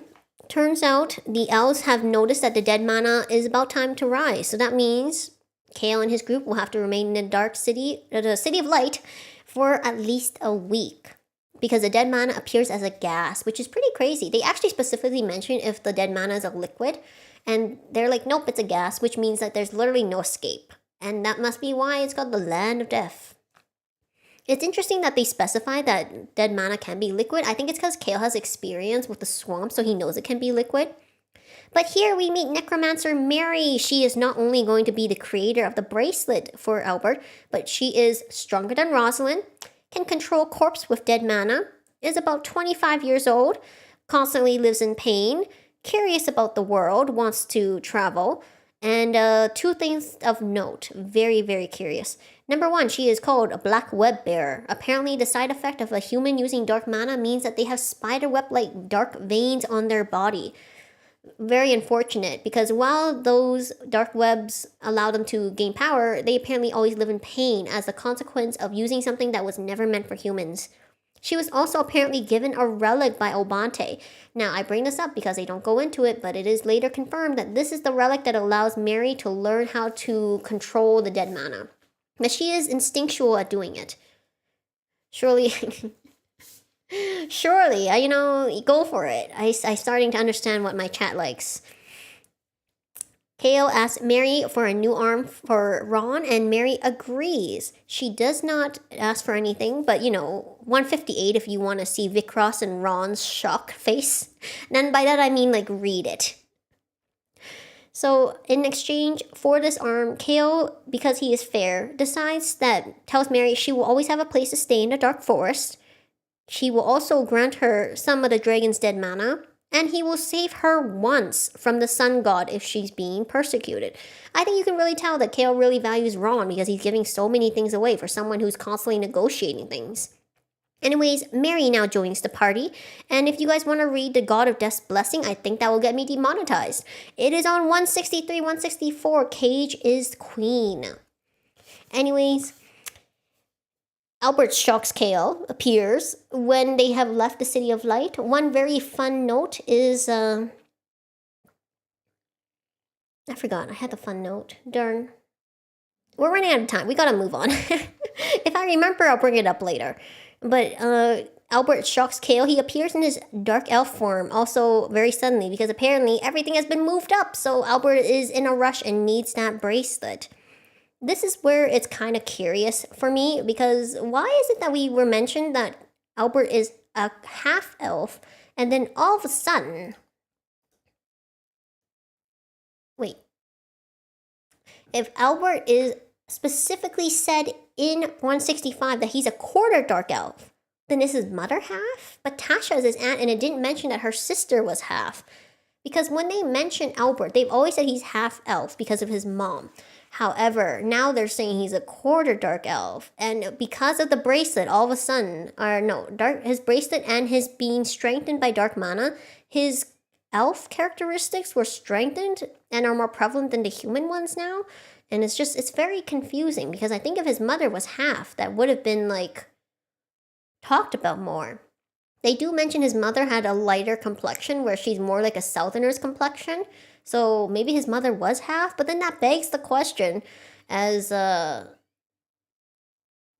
is Tasha half? It's confusing. I said let's discuss, but I don't think there's time for that. I just brought it up because I was confused. It went from half to a quarter. Also, if he's a quarter dark elf, can he still contract an elemental? Is it only for pure blood elves? Is it for only half elves? Because they don't even mention that his mother had an elemental. I think if his mother had an elemental, Albert would have been protected by the elemental. Because they mention that the bonds between elementals and elves are so strong. That's why they are I think if his mom had an elemental, it would have definitely protected Albert. Maybe it is currently protecting Albert. I don't know. So much about this that we still don't know. They don't mention it. Anyways, it turns out Tonka is now Kingdom of Whipper's commander-in-chief, and he will also visit the Empire. Turns out they have won. Let's go. Tonka has taken control of the kingdom. They get not getting mentioned. Rayon says that the seed from the Whipper Tower has sprouted and they are about to head off. Albert finds out a bit about what Kale has done and he now is going to get the sea route from Widera. They head back to Harris only to return to Hennetus for a festival. And it turns out the very last thing we find out is the Pope of the Sun God is dead. Killed by the twin saints. There's mention, could this have been the Empire's plot all along? And we head off into chapter 23, which I had to get a new notebook. You guys know I ran out of notebooks. It was crazy. I now no longer have a dedicated notebook for book club. So I gotta get some new ones. You can tell I'm literally switching notebooks right now. We hit 23. We have 3 more chapters to go in half an hour. Oh my god. This is where I think I have the most slides for these. Kind of. I don't really. Okay, that's good. We're hitting 23. A good excuse to get more cute notebooks. Of course, always. So we find out that the Breck Prince. By the way, when I said that Albert found out about what Kale did, it's because at the Empire, people literally went up to Albert. They're like, congratulations. Thank you for Rorun helping us. And it was telling them about Kale. So if you guys remember, we have Ratana, the queen of the jungle. She told Albert about how Kale saved the jungle. We have Tonka calling Kale his friend. And we also have many other people who approach Albert and telling him about the things they've heard about Kale. And Albert's like, what the hell? But we get more, and we find out that the Breck Prince also told Albert what Rosalind did. This one wasn't Kale. This was Rosalind. But one of the princes has followed the Crown Prince and will head to Rorun. We find out Rayon and Mary are now best friends, and every day they head out and they go explore and view things that they could not before. She was mentioned twice, never appeared in this book. Yeah, it's okay, don't worry, Ratana will return. Ratana is a recurring character. You will see the Queen of the Jungle again. Turns out Mary has been practicing with flying mutant wyvern bones. There are dumped, or they were, so my notes were they practiced experiments? Were they dumped failed experiments? Why are there so many bones of these mutant wyverns in the dark forest? And why? Wonders. Now Kale has an idea. He says, we need something to fight in the air. So he has what is called now a flying skeleton brigade, plus the dragon bones from the swamp. So he has Mary this practice with those bones, and he lets her take full management of them, but he reminds her that these bones belong to Kale. Rosalind is brought into the loop about the Northern Alliance because Kale wants to see if Breck could potentially become an ally, as they both are next to each other and they're both in a position where they're facing the north. So Albert now knows that Kale knows about the Northern Alliance. And see, Albert is kind of like, I kind of figured, but damn, I wish you had just told me earlier. And now everyone's in the loop. They're all going to work together. And Rosalind is going to help Kale figure out who's best to talk to about Breck about this. They have to trust someone very trustworthy. Now Lily, who is now 7, now has a secret teacher. Kale sends Ron to investigate because of course you should investigate when a 7-year-old all of a sudden is doing something they normally don't do. Turns out Lily is learning from her mom's old sword instructor, who is a 70-year-old chef but was a former swordsmaster. Turns out Violin actually has a pretty cool background where she was from a fallen noble's family, and she decided for herself that she would be a merchant, and her and some loyal people decided to follow her as she made a name for herself after her family fell to ruin. So, Violin's pretty cool. Now, we learn... Okay, so this is kind of it's not a meme, but I made this. So this is, you can see Albert on screen. This is his dark elf form. He looks very cool. I actually like his dark elf form more than his normal look. He's wearing the special bracelet, but he says he wants Radhika dead. He wants to know more about the organization. And Kale's just like, sorry about that. He's already dead. And Albert, I didn't put it in because I didn't have time, but Albert was like, did you get rid of him? And Kale's like, no, technically... it wasn't me. And we know it technically wasn't Kale, but Albert's like... He's partially disappointed because he really wanted Radhika's blood for what he did to Rorun. But what's done is done. Radhika is no longer here. Radhika's no longer here. Turns out the Hennetus County is full of secret experts. Not only is Lily's teacher, the sword instructor that is a 70-year-old chef, runs a restaurant. Turns out there is a sculptor and an assassin or spy. There's also an artist/archer. Now, these things were only discovered by Choi Han. He's like, wow, Hennetus is full of secret experts. And Ron's like, you see? Isn't this place much better than you expected? Because it turns out that there are lots of very powerful people who have hobbies that they would like to do. Also, it turns out Daruf pays people well and refuses to establish a dark underground. He uses a lot of money to do so. And it's very effective. Apparently, according to Ron, there is no underground and no armed presence in Hennetus because of, Daruf doing one thing right.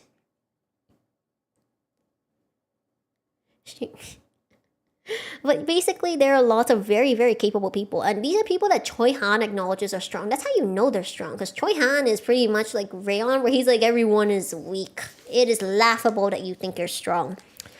Anyways, it turns out that the sculptor and assassin, everyone else was a bust, by the way. The chef, Kale doesn't want him to join a force because he's a little old, but he can defend the territory. But the artist, Kale, doesn't want to become his muse because he's apparently obsessed with the purified shield of... what is it called? The shield tree? that Kale got from, where he poured the bread into the tree and the tree became white and with beautiful blue flowers. He doesn't want to become an muse because he's worried that the archer will sense the shield's presence on him. It's a whole thing. But they find out the sculptor and assassin is Frisia. She formerly was an assassin, but she killed her guildmaster for accepting kidnapping of a young child in the area near the Empire. Anyways, Frisia is now on the run, and Kale has her recruit her other former allies in order to create a new group of underground fighters. Because even though there is no underground, Kale knows that they need people who can do the things that they can't have the knights do. Anyways, we're moving on to the fourth prince from Breck, who is Fen. He's a Siscon. That's all you need to know. He's a Siscon. He's a whiny baby Siscon who can be capable. But Kale judges this Albert for saying that they are similar and that he is not too bad. And Albert's like, okay, we're definitely not talking to this kid about the alliance. So Rosalind gives him some tough love. Also, Rayon is very mad and also uses magic.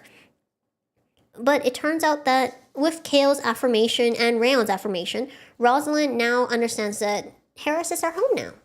She will always be able to return, and she decides to head back to Breck with her brother, but as a representative and as an archmage, not as the princess. Now Kale is 19, Rayon is 10 centimeters longer, and it is time to get the last ancient power at 10 Finger Mountain, and Kale is concerned they might run into elves. Chapter 24, I'm just gonna double check what I wrote down here. Okay, so we find out that Kale is going to get his 6th, by the way, he has 5 up until this point, his 6th and potentially final ancient power. He now has 72 flying monsters under Kale, and they can be controlled all at once, and Kale can fly on them, which means other people can also fly on them. Raroon now has an alliance with Breck. Kale is planning to travel to the whale tribe because Ridera wants to talk to him, and Mary has to go back to the City of Life.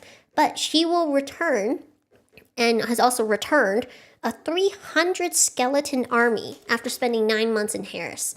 Now, my question for you guys is, how many skeletons are in Kale's army? Let's do a quick poll.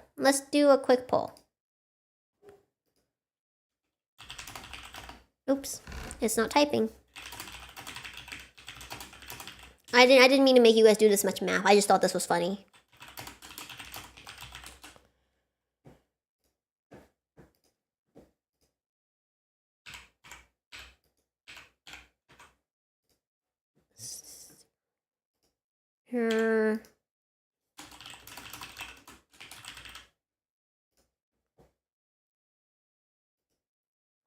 How many do you guys think? Oh, it's supposed to be 301, by the way.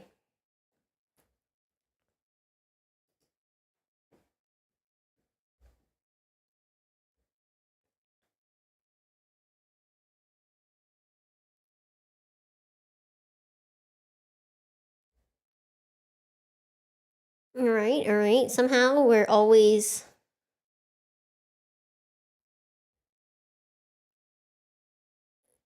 Give you guys a couple more seconds. Always interesting to see what you guys think. Because honestly, this is another trick question. Not gonna lie.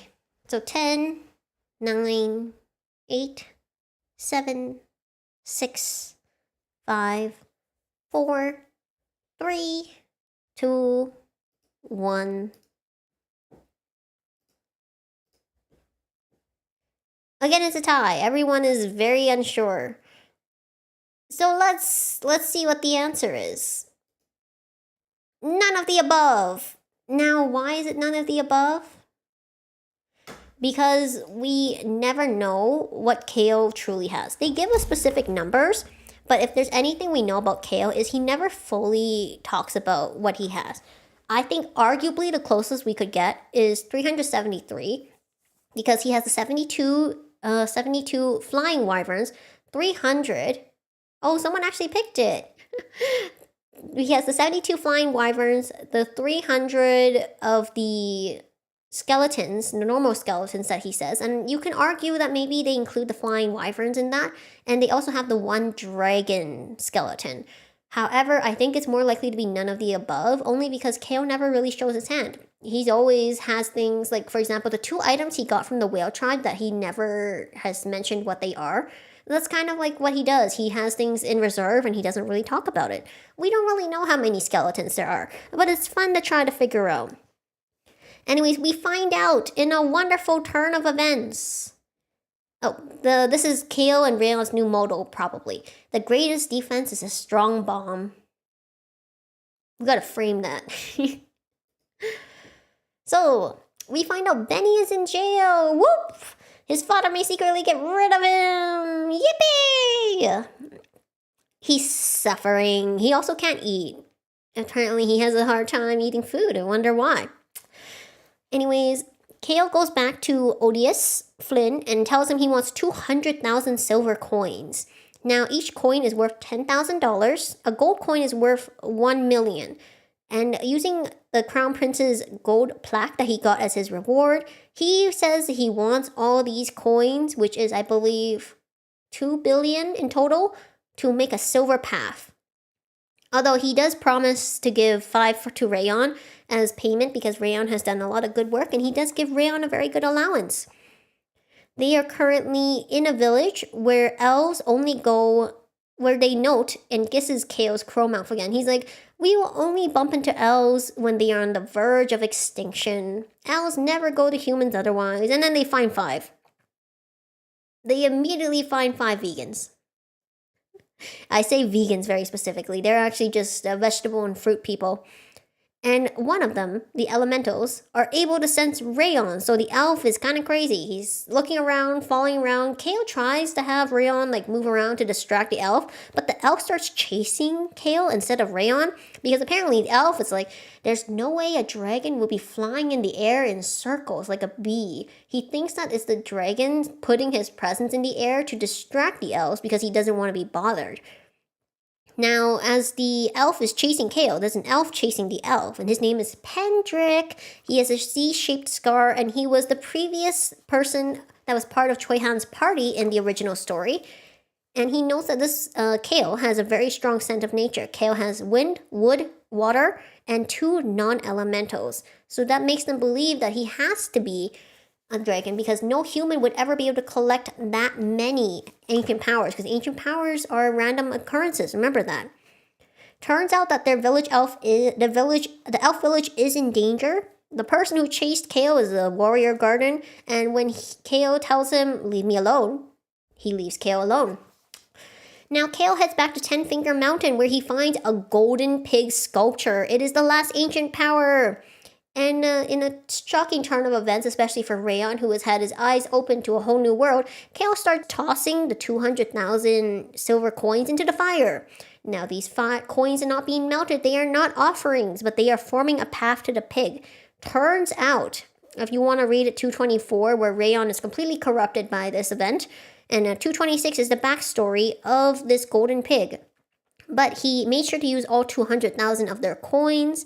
And the fire of destruction, who we learn is his name, says that no normal person would do this or want this power. Because we learn the fire of destruction, the 6th ancient power, what Kale will use as offense. Loves money. He's obsessed and is actually greedy for money. So when he finds out, when Kale starts tossing this money around, he's like, oh my god, you wonderful person. I have never met anyone like you in my life. And he agrees to go with Kale. He does make an interesting note. He's like, I didn't want to go with you because I sensed my friend's presence into you, but I think if you're this crazy, I can trust you with the power. Burn everyone in your way. You will melt them, and you can handle it. And that last part is kind of a warning. He also mentions, okay,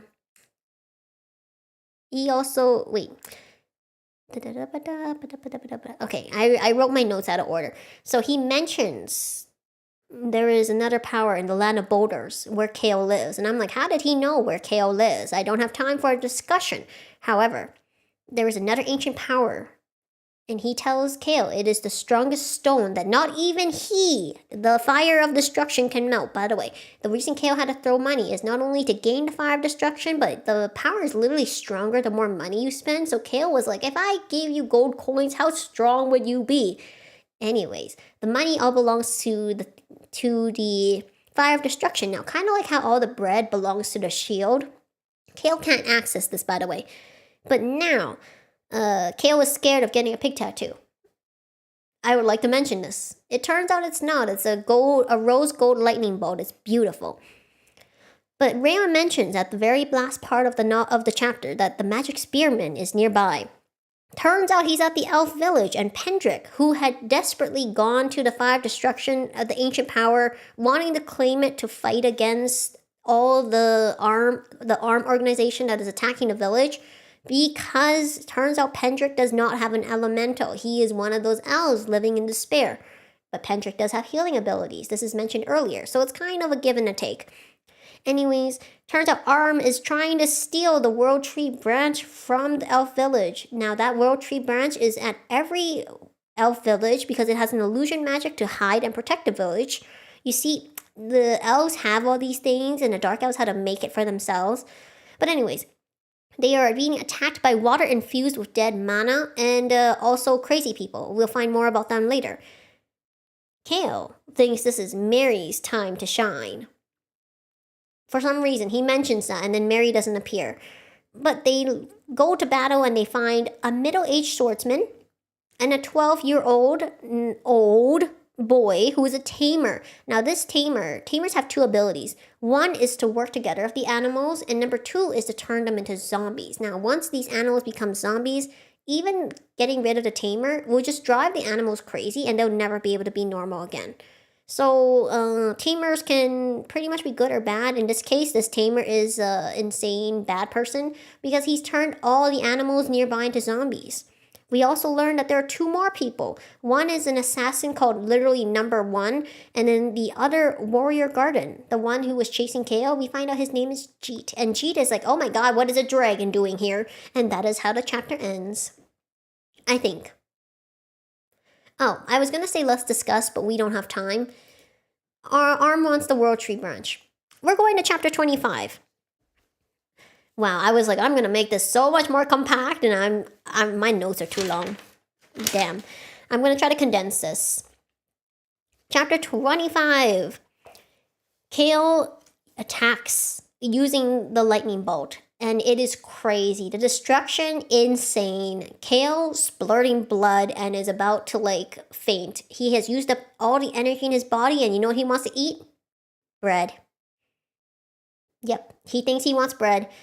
But even like this, everyone's freaking out. What happened? Why is Kale doing all this? And then Kale tells Choi Han to take care of the tamer. Because as long as the tamer is there, he will have more animals. And he will have animals throw the bottles with water infused with dead mana near the elves so that they cannot fight. The misunderstanding intensifies as everyone thinks that Kale is doing this on purpose to self-sacrifice. But it turns out Ron, who has a new arm and can now fight, can collect dead mana, which, Kale decides to sell to Albert and the Dark Elves. He thinks to himself that he picked a difficult path. Yeah, no kidding. And anyone who thinks isekai is like the shortcut to a slow life is lying.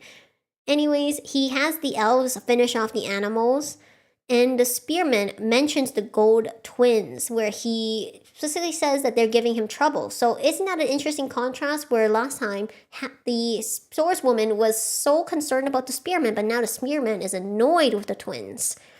He also mentions that they have gold aura, which, by the way, turns out the sun god has representative gold aura, just to mention.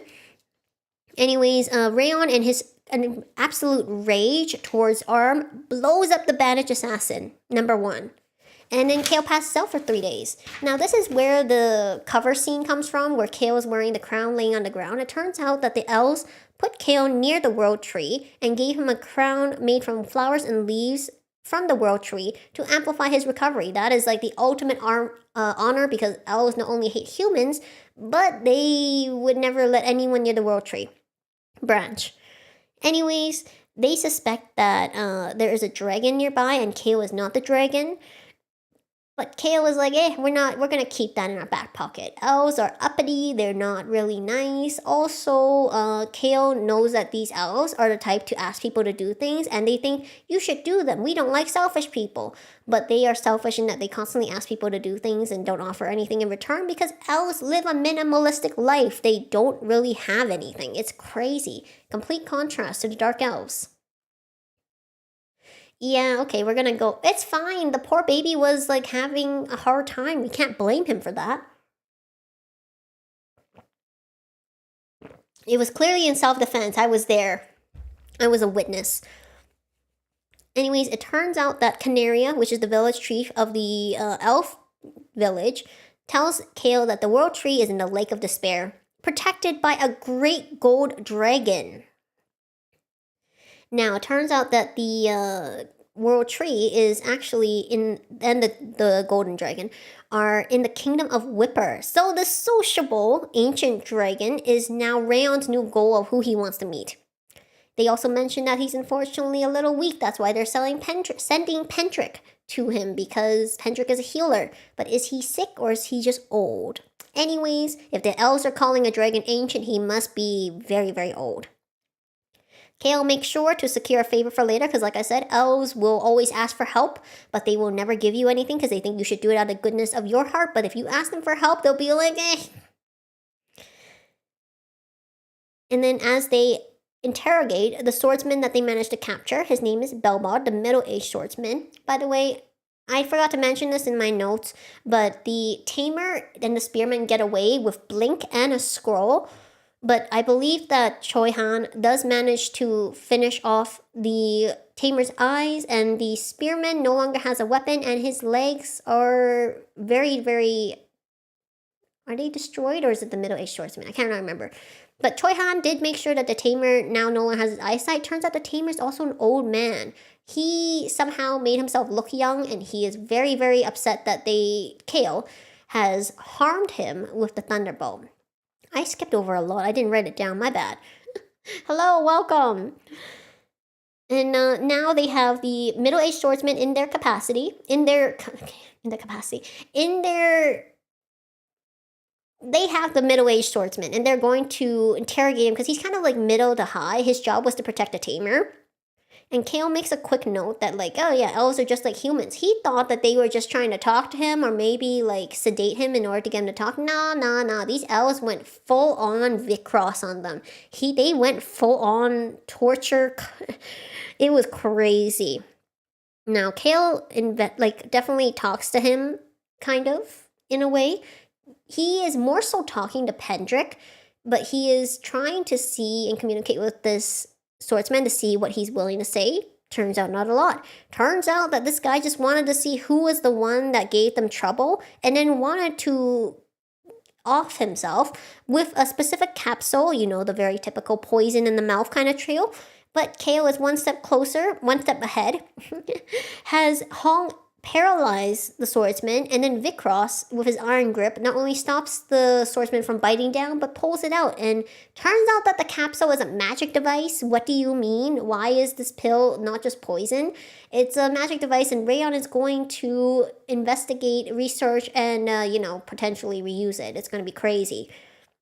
They now have decided to take this swordsman and give him to someone else who can definitely get information out of him, because the elves are not successful at that. No matter how much they do, the swordsman will not talk.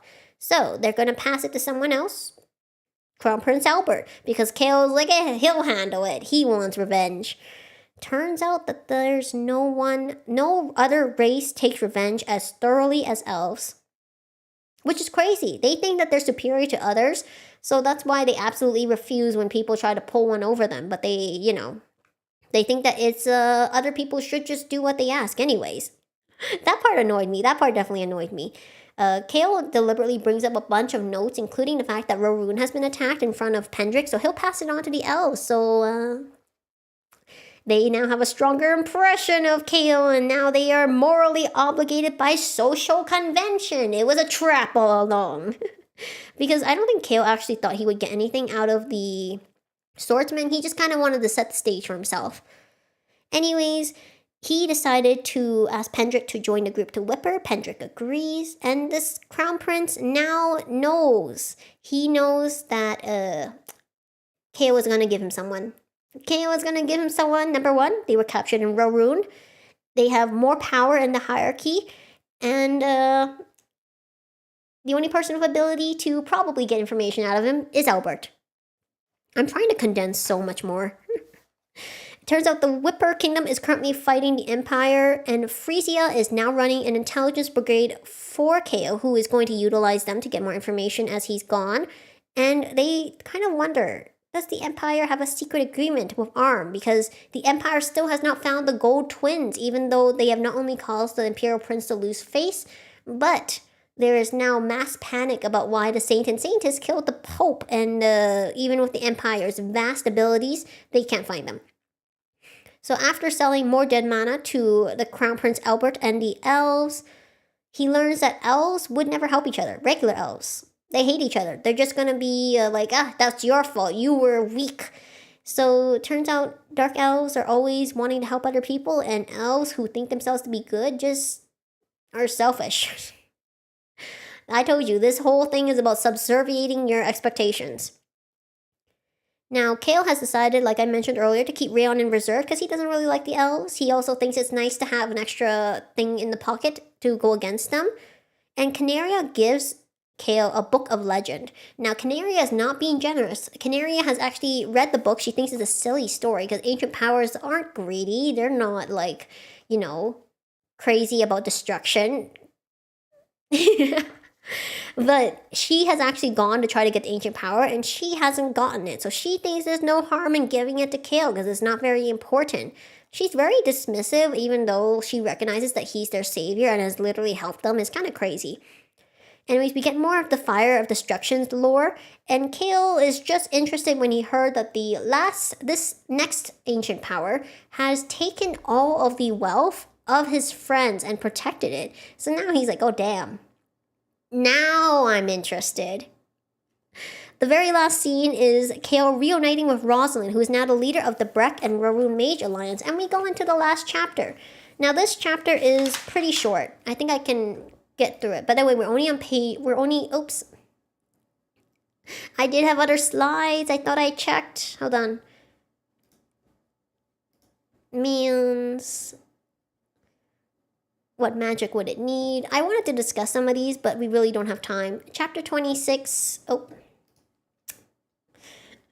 Chapter 26. Kale meets up with Tasha to hand over Bellbond, which is the middle-aged swordsman's name. Rayon, new bomb lover and magic device inventor. Turns out he and Vikros together were very kind to Bellbud during their everyday life. They made sure to test different poisons on him. It was crazy. They head off to Uvar to get a ship and meet with Widera, where they find out that Widera has made contact with the Tiger Tribe, the formerly strongest animal tribe in the eastern continent. They learn that the Armed Brigade, the 1st Brigade, which I think is one of their stronger ones, moves this winter, and they believe they are moving towards the western continent, specifically towards Rorun. Now, the tribe is asking in exchange for monitoring the brigade through the eastern continent, through the ocean, because it turns out they're trying to move the brigade through the ocean. They want a place to relocate to. They are looking for, number 1, a large area. Number 2, few people. Number 3, cool. Number 4, has a forest. Number 5, has no ruler. And number 6, still close to people for trade. Now, Widera constantly is nudge, wink, wink, hinting at Kale to offer something, and Kale refuses to offer the Dark Forest. Now, I wanted to ask you guys, while I continue talking, you guys can type in chat, why does Kale not offer the Dark Forest to target tribe? Everyone around him is trying to get him to offer it, even Rayon, but he refuses. It's so peculiar, and the reason I think it's peculiar is because he knows and believes that the Tiger Tribe could be an asset against the upcoming fight. It definitely is something. I wonder if it's A, Kale has not met the Tiger Tribe, so he doesn't know their disposition yet. But it's just interesting that Kale would not think to at least meet the Tiger Tribe before he makes a decision. He just outright rejects it. So why do you guys think that he won't offer the Dark Forest? Now, I'm going to keep talking as you guys type. But basically, he turns out Kale has also built a villa in Uvar, meaning he'll probably be here more. And it is more of a secret base than a villa. He then returns to Whipper on their new ship to keep the agreement where he is going to blow up the tower after owning it for a year. Now, there's a lot of politics here where Harold, the magic advisor, thinks that Kale is kind of crazy. Why did he spend so much money? He didn't do anything. He made sure to monitor the tower. Kale didn't do anything that Harold knows of. But the kids are tasked to put some special things back in the tower that they had previously already researched. And they go to a party where Kale meets a Tonka, agrees with him that they're friends, and they talk about how they're definitely going to do a fair deal for whatever is left in the tower. Pendrick is also asked to help Mary. He does not know Mary, but he just knows that he's asked to heal someone. And I'm just like, damn, Kale is too thorough. I never thought Pendrick could be potentially help to relieve Mary of her pain. Choi Han is so funny at 327 if you guys want to see. He's a terrible actor. Because what happens is, Kale blows up the magic tower with magic bombs. Of course, they're Rayon's magic bombs. And it's very important because as they blow it up, it turns out there's a fourth basement. Basement number level 4, where they find special things. They find an ancient power that could store mana, important for Harold. They find the reason why Whipper Kingdom people have developed magic resistance, a bit of research that Rosalind said would take literal tens of years by expert mages to complete, and they find some other devices and papers. Now, Kale sells these to Whipper at a whopping $5 billion instead of the 10 that he originally, and no matter how suspicious Harold is, he wants it. Harold is the child of the former tower master, but he cannot use magic because he cannot hold mana in his body. If he can get this item, he could potentially hold mana,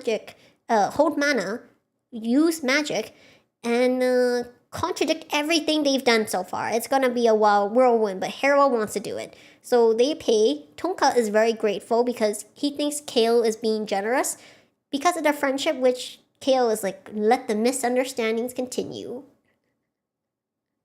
But it's fine. Kale gets what he wants. The Crown Prince gets what he wants, which is Kale establishing good relations with Whipper, because Whipper still doesn't know that all the Whipper mages are now in ruin.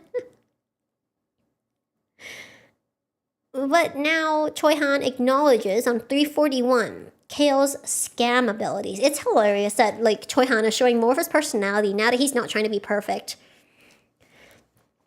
When all this is done, and this is very important, Kale advises Tonka. It turns out that he thinks that there's a mole in Tonka's army from the Empire, and he tells Tonka to make sure to get rid of them.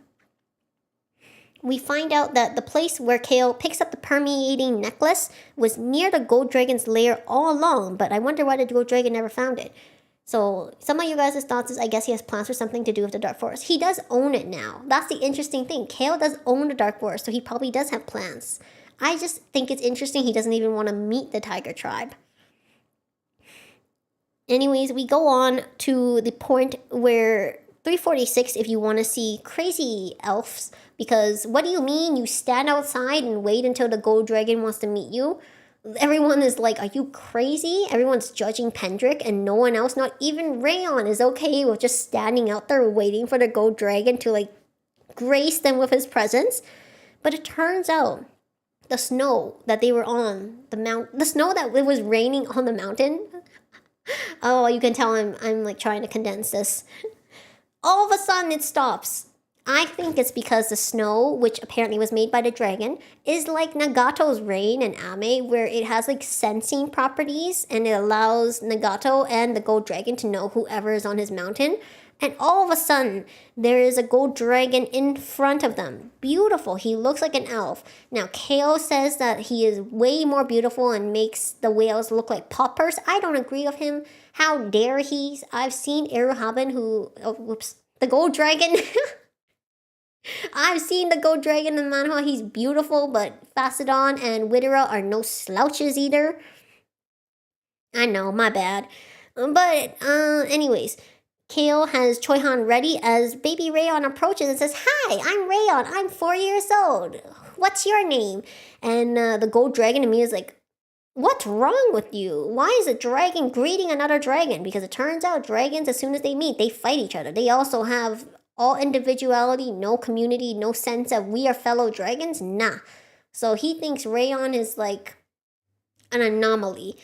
And as Kale has Choihan ready to protect baby Rayon, the sociable, creative, clever, and friendly baby dragon finally meets another dragon and the volume ends. Alright, that is it. That was a very lengthy. You guys see why I say I can't like summarize? I gotta like condense my notes more next time. Predictions recaps. Which characters did you guys think would play a bigger role in this volume? You guys suggested Ron, Vikros, and Lady Amir. The answer was Ron, Vikros, Widra, Archie, Tunka, Harold, Cage, and Tasha. Gold Dragon's also an anomaly, he is. But what do you guys think is the most impactful character? Okay, I kind of wanted to do some of these. We're gonna do this briefly. Who was the most impactful character in this volume? This is just like last time. It's not a prediction. It's just your thoughts.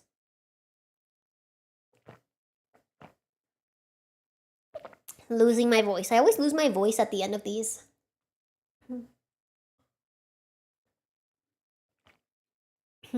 Actually, I think... Hold on. I think I'm going to skip through these. Not because I don't want to hear what you guys think. We're running out of time. These were just like Ron. Yeah, Ron was pretty cool. We also have which character do you want to see more of? Sorry. We're going to skip to this. What for more future predictions? You don't remember the names. I do. I just ran out of time. I'm sorry. It was OBS. OBS is giving me so much trouble. But it's okay. I forgive OBS. I promise I want to use you in the future. OBS, please. Don't give me any more trouble.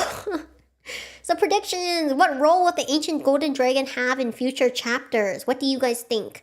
What kind of role will this ancient golden dragon have? I already gave his name. It's not a secret. It's Arrowhaben. What do you think his role will be? I am writing down all these predictions and we will compare them to next time. There are some predictions you guys made that haven't like just come true yet, so I haven't written them down.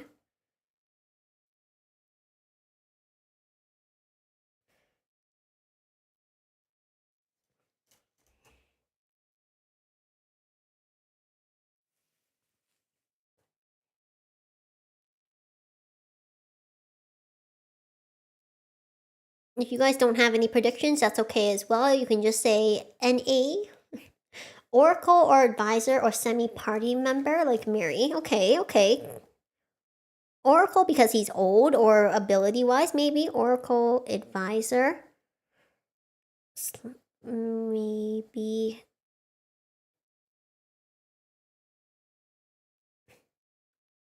Those are good guesses. He definitely could be, like, can you imagine how strong they'd be with, like, 2 dragons in the team? You know, fair, stuck up and against everything. He's old. He's a dragon. But they do say he's sociable. Like, the elves say he's sociable. So that's what's interesting. Fair enough, fair enough.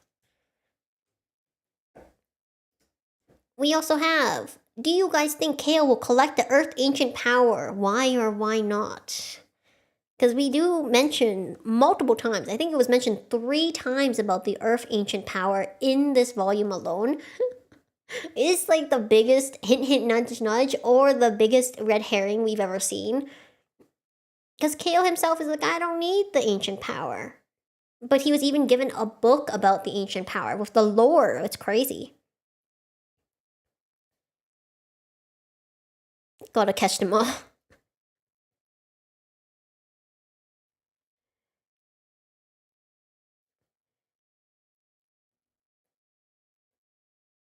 The thing is, we've never talked about like what these ancient powers do. For example, the shield, every time he uses it, it takes up his energy, right? It requires his vitality. He has the vitality of the heart, which helps him with like regenerative abilities. He has the wind. The wind, which makes whirlpools and allows him to like fly. And then he also has the dominating aura, which is... Actually, I think I wrote this in the next slide. Let me see what the next one is. Hold on.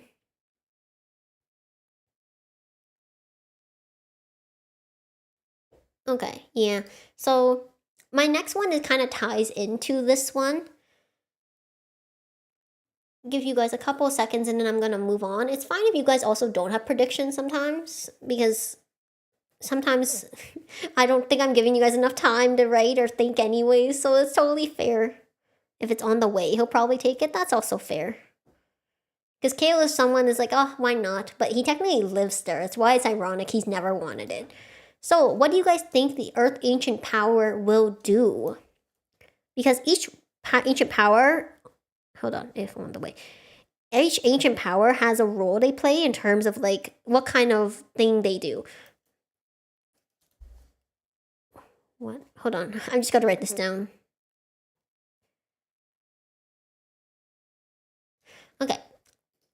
So far we have defense for the shield, which has no element, offense for the destruction pig, which is fire, regeneration of the heart, which is no element, escape, whirlpools, which is wind, and wind itself, intimidation, which is the crown, which has no element, and then storage, which is the necklace that contains the permeating water. Now, what do you guys think that with all of these so far, what do you guys think the earth power could do?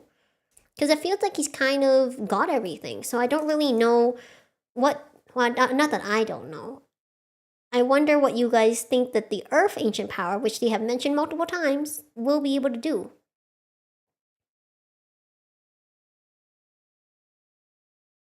I think I missed a bracket there. That's gonna bother me.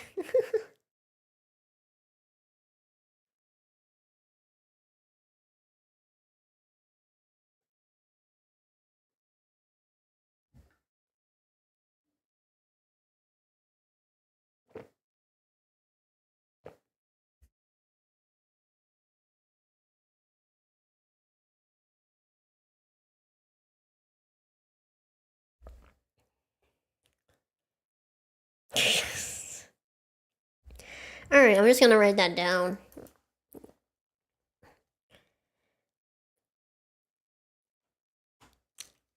Been so rushed. Oh, whoops. So rushed trying to get through things. No. Okay.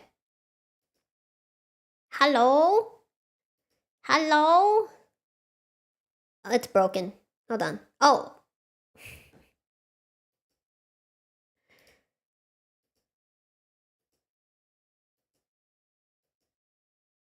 Okay. Gravity. Pulse. Oh, thank God. It kept playing. I was like, what's going on? Gravity. Interesting thought, even though technically it's the power of Earth. So I won't disagree with that.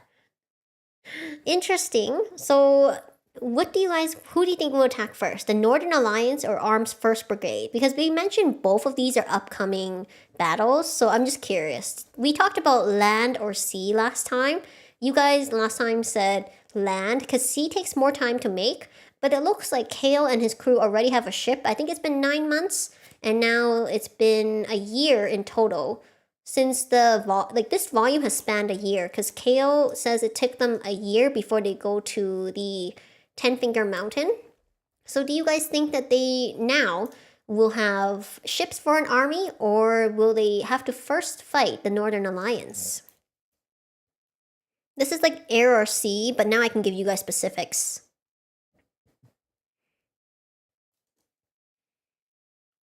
Arm was winter. Oh, that's fair. Okay, you know what? That's probably not the prediction then, yeah. But they don't say when the Alliance is gonna attack. The Northern Alliance first. Okay. In a first, then Arm. It's true. I forgot that they did give a timeline for it. That's why the Tiger Tribe was like trying to pass on the information. Oh, you think they wanted to get flanked? I see. That's true. That's true. Maybe they were planning to surprise attack from all aspects. Arm is annoying like that. Okay, we're gonna move to the next one because you guys already saw it. It was just like, which characters do you think will play a bigger role in the next volume? This is something I always like to ask. I'm just curious. Next time, I promise I'll pick a time and a different date. I don't think the last Wednesday of the month doesn't seem to be working for me. I might try last Friday of the month and see if that works better. Ratana. I'm just gonna write copium in brackets next to it. But you know, fair. We always want to see more of Ratana. Any other characters you guys would like to see? I think you guys made some good predictions last time with Vikros and Ron, because they definitely played a bigger role this time. I feel like Kale has definitely, like, they have less backtalk against Kale as well. They're more like just directly following him, and I think it's combination of Kale healing Ron from incurable poison in their eyes, also giving Ron his arm back. Vikros and Ron definitely see Kale differently now. He was, yeah. And the thing is, Vikros did grow up with Kale, so I think this is interesting for him to see, like, the young trash grow up into what he thinks is less trash. Now Kale's 19, he's still a baby, damn you, the roof. I'm still salty. Sorries. Not sorries. So we'll see. Maybe more Ratana. Now, do you guys have any other predictions for the next volume? What do you guys think will happen? I originally wanted to make a bingo sheet for you guys. Oh, it was odd since it's usually Ron who is to be proud of him. True. Is it interesting that now Vikros is trying to take on more of Ron's responsibilities? Or is Vikros starting to see why Ron stuck by Kale all these years? You know? So what other predictions do you guys have for the next volume? What do you think will happen? Like, I wanted to do a bingo sheet. I didn't have time, as you can see. But next time, for the next volume, which, by the way, is not going to be next book club, we're going to be doing a new novel for next book club. So this will be the novel after the next. The one after the next. Ron and Vikros are so interesting as characters. Any predictions? What do you guys think will happen in Volume 4? Because, by the way, Volume 6 is about to come out. It's crazy. You will forget everything. That's okay. That is totally okay. I will remind you guys of what predictions you made. I'm also going to definitely try to summarize and do the chapters a bit better. I'm going to have to find a new way to do it. I'm going to have to think about it for the next 4 months. Maybe 1.5 months. I'm trying to figure out what is the best time to do book club. Definitely not Sundays. We don't have enough time. That's fine. If you guys don't have any predictions for the next volume, we'll simply have to experience it for ourselves.